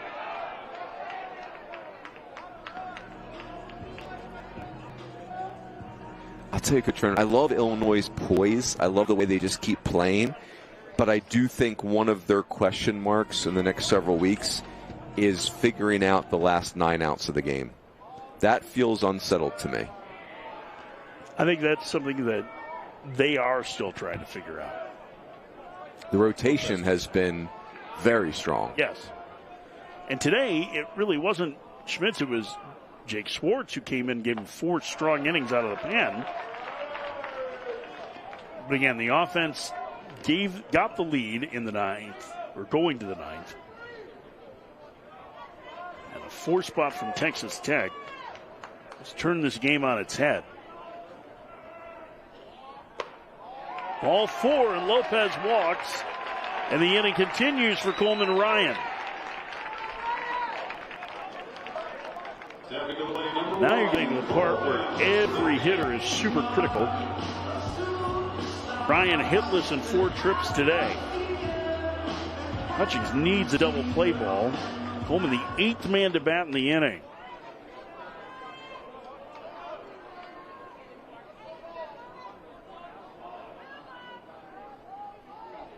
It's been moved to second. Ooh, that's interesting. They didn't call that a disengagement because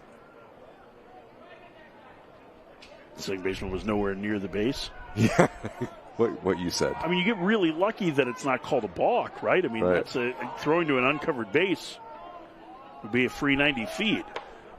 Ryan squares the bunt, gets brushed back. Boy, what you talk about, what the doctor ordered for Texas Tech. A chance to really eliminate the stress from the bottom of the ninth. Unless Illinois puts on a furious rally. Ryan bunts it to first. And he'll be tagged out. Valiant effort to try and avoid the tag of Westcott, but that's out number 2. Runners will move up with 2 outs. Here's Kyler Thompson. So Illinois not out of the woods yet. Thompson has had great at-bats today. A pair of hits, a walk. He lined out to right his last time.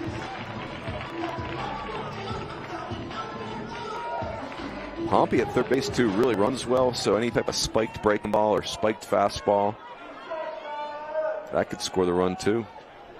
8-5 Texas Tech, top 9. First pitch in the dirt, 1-0. But again, if you're Illinois, this is where you just love Jacob Schroeder behind the dish. 6th-year senior. Just blocks everything.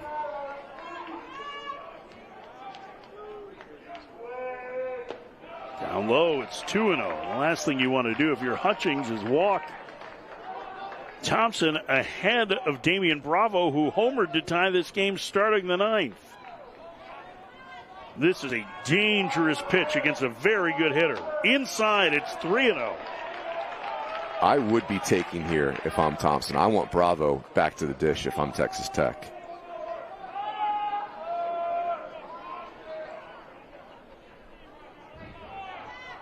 The 3-0. He was taking. In theory, you're getting the same pitch right here. 3-1 the count.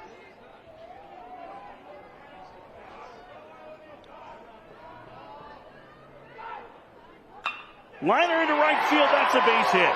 2 more runs are going to score. It's a 6-run 9th inning as Thompson delivers, and Texas Tech has busted it open. It's 10-5.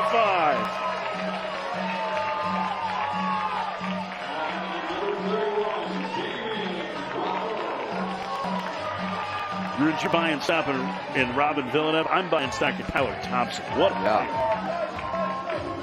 Amen. I mean, his speed, it steals the headlines, but he's put together some nice at-bats. And here's Bravo, the 10th man to bat in the inning. He takes low, 1-0. A 420-foot shot to center field tied this game to start the inning.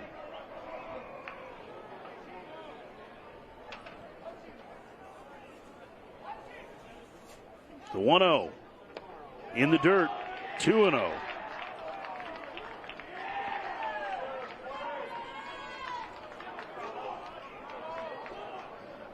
The problem here in the 9th inning has been falling behind in counts as much as anything for Illinois' pitchers. Bravo takes a strike. It's 2-1.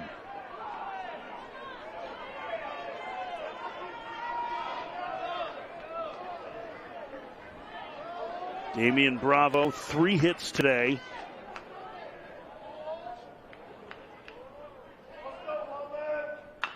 And he chops it foul. It's 2-2. Breaking ball, but he wanted it. Damian Bravo, 21 doubles last year, and didn't even play every game. He got a little dinged up, only played 47 games.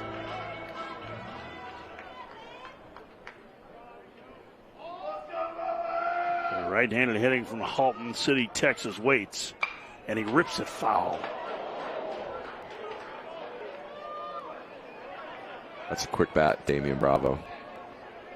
That ball's way in.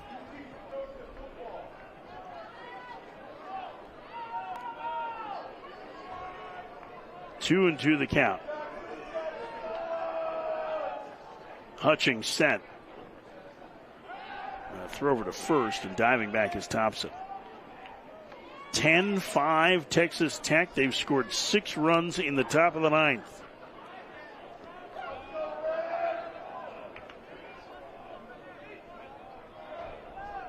The pitch. Called strike 3. And the inning is over, but the damage is done. Bravo homers to start the inning, and Texas Tech scores 5 more. We head to the bottom of the ninth. The Red Raiders lead Illinois 10-5.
Logan Beavis will get a chance to finish this out for Texas Tech. A 6-run ninth inning has given them the 5-run lead over the Fighting Illini of Illinois. Illinois took the lead going to the top of the ninth. Texas Tech mounting a long rally. This is interesting, Coach Farron. So, you know, if you're Texas Tech, in theory, the back of your bullpen is Trendon Parrish and Parker Hutera. Beavis has been good. Do you let it, there's some space now. Do you let him just finish this, and then you've got a fully loaded bullpen for tomorrow against Texas? Hutera hasn't made an appearance yet this year, which is interesting. They played a couple of close games. Do you think would they consider Texas a big game tomorrow night? Would that? Well, it might be. Texas Tech, the only time they'll play this year is here. I know, that doesn't even feel right saying it. Cameron Chialoy, the leadoff man for Illinois, starts the ninth with them down 10-5. First pitch is the ball, 1-0. Chialoy singled and stole 2 bases in the third, and you can see the Illinois players on the dugout railing. This game turned quickly in that ninth inning. Yeah, to your point, though, a second ago, like if you're Texas Tech, Parker Hutera's got to get in the game tomorrow. That's got to happen. 2-0 the count to Chialoy. Outside, 3-0. There is a right-hander getting loose in the Texas Tech bullpen. I think it is Hutera. That one upstairs, ball 4. Leadoff man aboard. The leadoff walks are a problem right now for Texas Tech. That there's no scenario in which those are good for a pitching staff. Third time it's happened today. Both previous times that runner scored.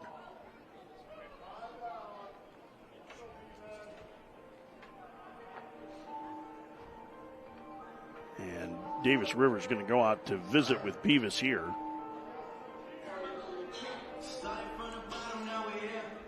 That leadoff walk right there felt a little nervy to me, Coach Farron. Almost like, though there is still some collateral damage from the 1-5 start. It's not Hutera that's getting loose. It's J.T. Drake who is throwing. Drake, the transfer from Pima Community College in Arizona, and Tim Tadlock is heading out to the mound, and looks like that was to buy some time to turn things over to the Drake.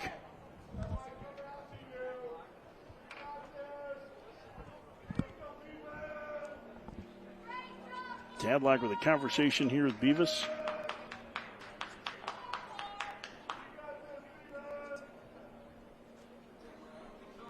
Taking his time, and we'll see whether or not he's not yet made the signal to the bullpen.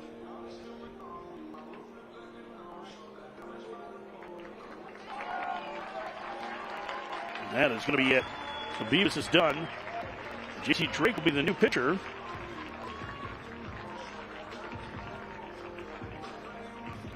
Faced Nick Groves. We had some defensive changes there, Runes, for Texas Tech. So Kyler Thompson has gone to left. Hughes has come out of the game, it appears.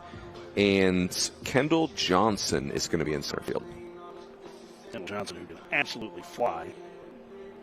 And let's take a live look in here for the Frisco Classic. These are cool. This is a new development. Sam Houston State threatening in the bottom of the second, down 2-0 to Nebraska. This is the Sirianni Bowl. That's right. Jay Sirianni, the head coach at Sam Houston State. Mike Sirianni, one of the assistants at Nebraska. Oh, and check out the pullovers that Sam Houston's wearing. Oh, those are nice. Oh, the old school Bearcat V-necks. Is that Mason McConaughey on the mound for Nebraska? That should be on Friday, yeah. There it is him. Good slider. Early on in that game, if you want to, as soon as we're done, you can slide over and watch that on D1Baseball.com. Well, we wait for the nightcap here, Texas and Washington.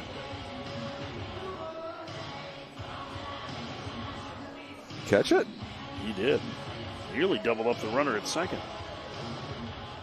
So you can check that out at D1Baseball.com. Nebraska throwing around the leather with an early 2-0 lead over the Bearcats. And here, J.T. Drake will take over.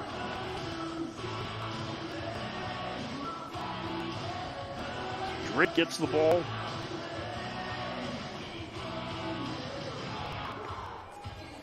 Native of Los Alamos, New Mexico. This is his third appearance.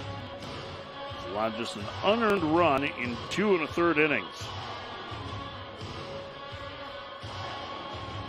Faced 2 batters on Sunday against Irvine, retiring one of them and hitting the other. He's got 2 scoreless innings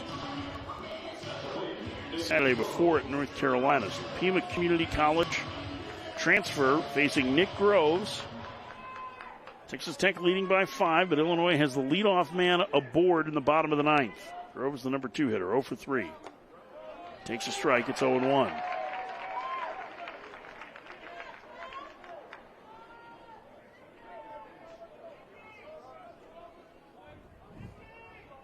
Groves did knock in a run with a sac fly in the 3rd. He takes, that one just missed. Count 1-1.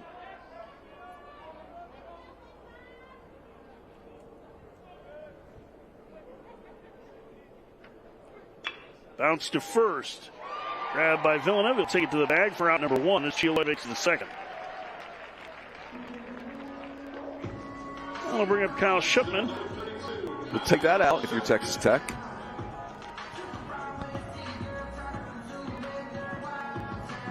Shipman's walked, singled, delivered a sac fly.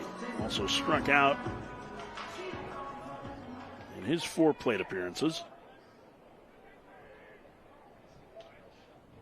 First pitch to Shupman is a strike on the outside corner, 0-1.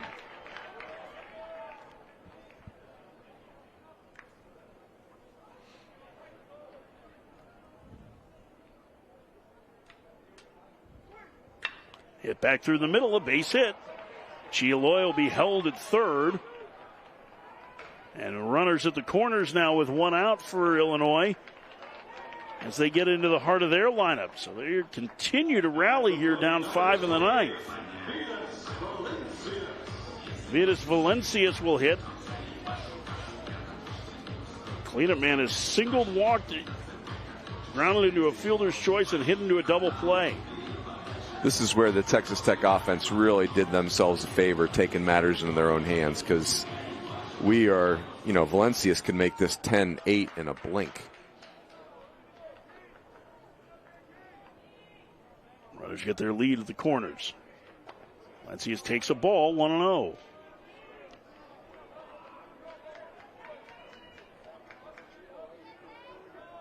They're stirring again in the Texas Tech bullpen. There's a strike. Stirring means not fully engaged, like. Right. Moving around, windmilling some arms. Moving around.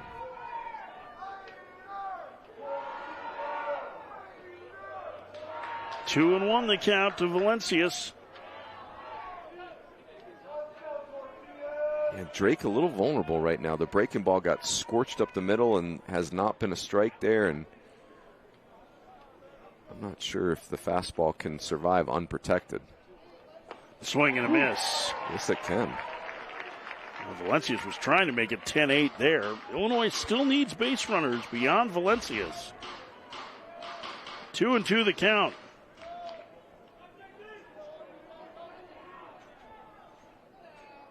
Tap foul to plate. Just did get a piece.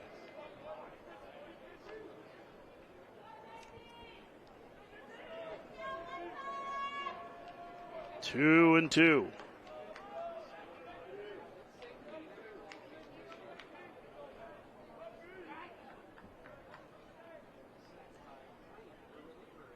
Swing and a miss. And a big second out here in the ninth.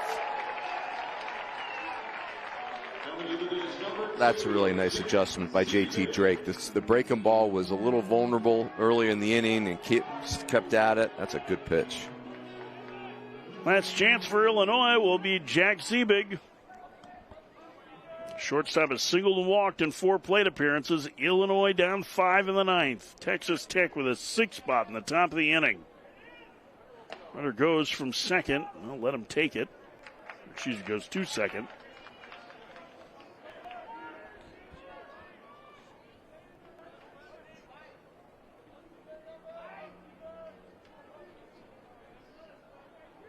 Drake from the extreme third base side of the rubber is 1 strike away from finishing off a huge comeback win for Texas Tech. The Red Raiders, who lost a pair of close games at home to UC Irvine last week, who were swept opening weekend at North Carolina, who had seemingly not had anything go right for them at all, are now 1 strike away from an improbable comeback victory behind a 6-run ninth. Popped up, foul territory, third base side, over Poppy, out of room. Pompey sprinted after that ball like they're 1-5, which they are. They are hungry for this W, Texas Tech. Damian Bravo's home run to lead off the ninth, tying the game, and then Texas Tech scoring 5 more runs. Liner into left field, racing over Thompson. Can't get it. It's a base hit. A run will score. Shipman stops at third. So Illinois stays alive. It's 10-6. And now, Coach Rooney, we're getting down to the part of the order where the power is for Illinois. Mm-hmm. And we're to get a pinch hitter here for Greg LaChance. Grant Ross,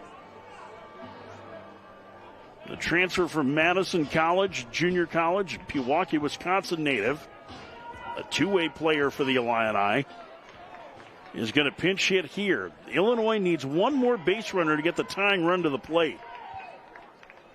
Runner takes off for second, and he'll be given the base as that one misses low, 1-0. Just down right there. Yeah, this is a little more tension than you might have expected going in 10-5, needing 3 outs. There's a strike. It's 1-1. That's a good pitch. Taking all the way was Ross.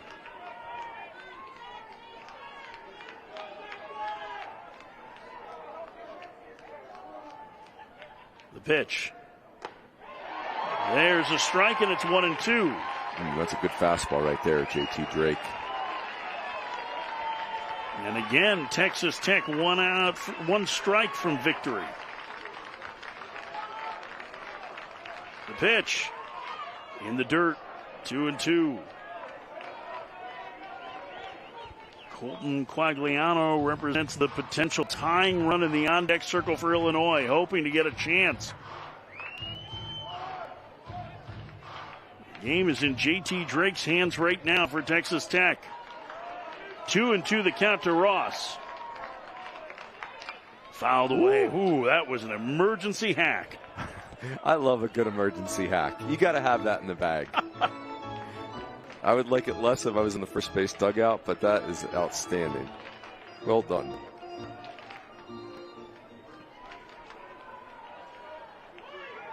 In the dirt. It gets away. The runners will hold on. Boy, the runner at second base. Zebig took a huge secondary lead. His run doesn't mean anything, Runes. You can't get thrown out on the bases if you're Illinois. Yeah, easy. But now the count is full to Ross. First base is open. But the last thing Texas Tech wants is for the tying run to come to the plate. 3-2 the count. 2 outs, the pitch. Ross hits it in the air to center. Going back on it, making the catch is the center fielder, and Texas Tech hangs on to win.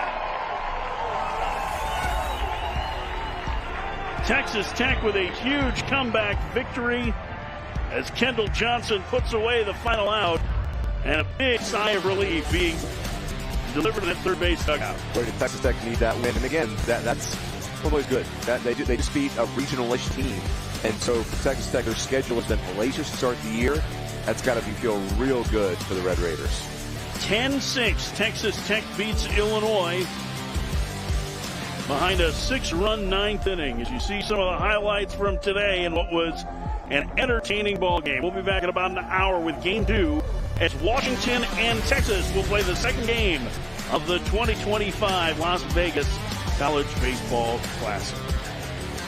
Texas Tech behind Logan Bravo, and that home run started a 6-run rally in the ninth to come back and beat Illinois 10-6. Now for Mike Rooney, I'm Mike Perrin saying so long from Las Vegas Ballpark. We'll have Game 2 of today coming up next on D1Baseball.com. All right. Nice job, gang.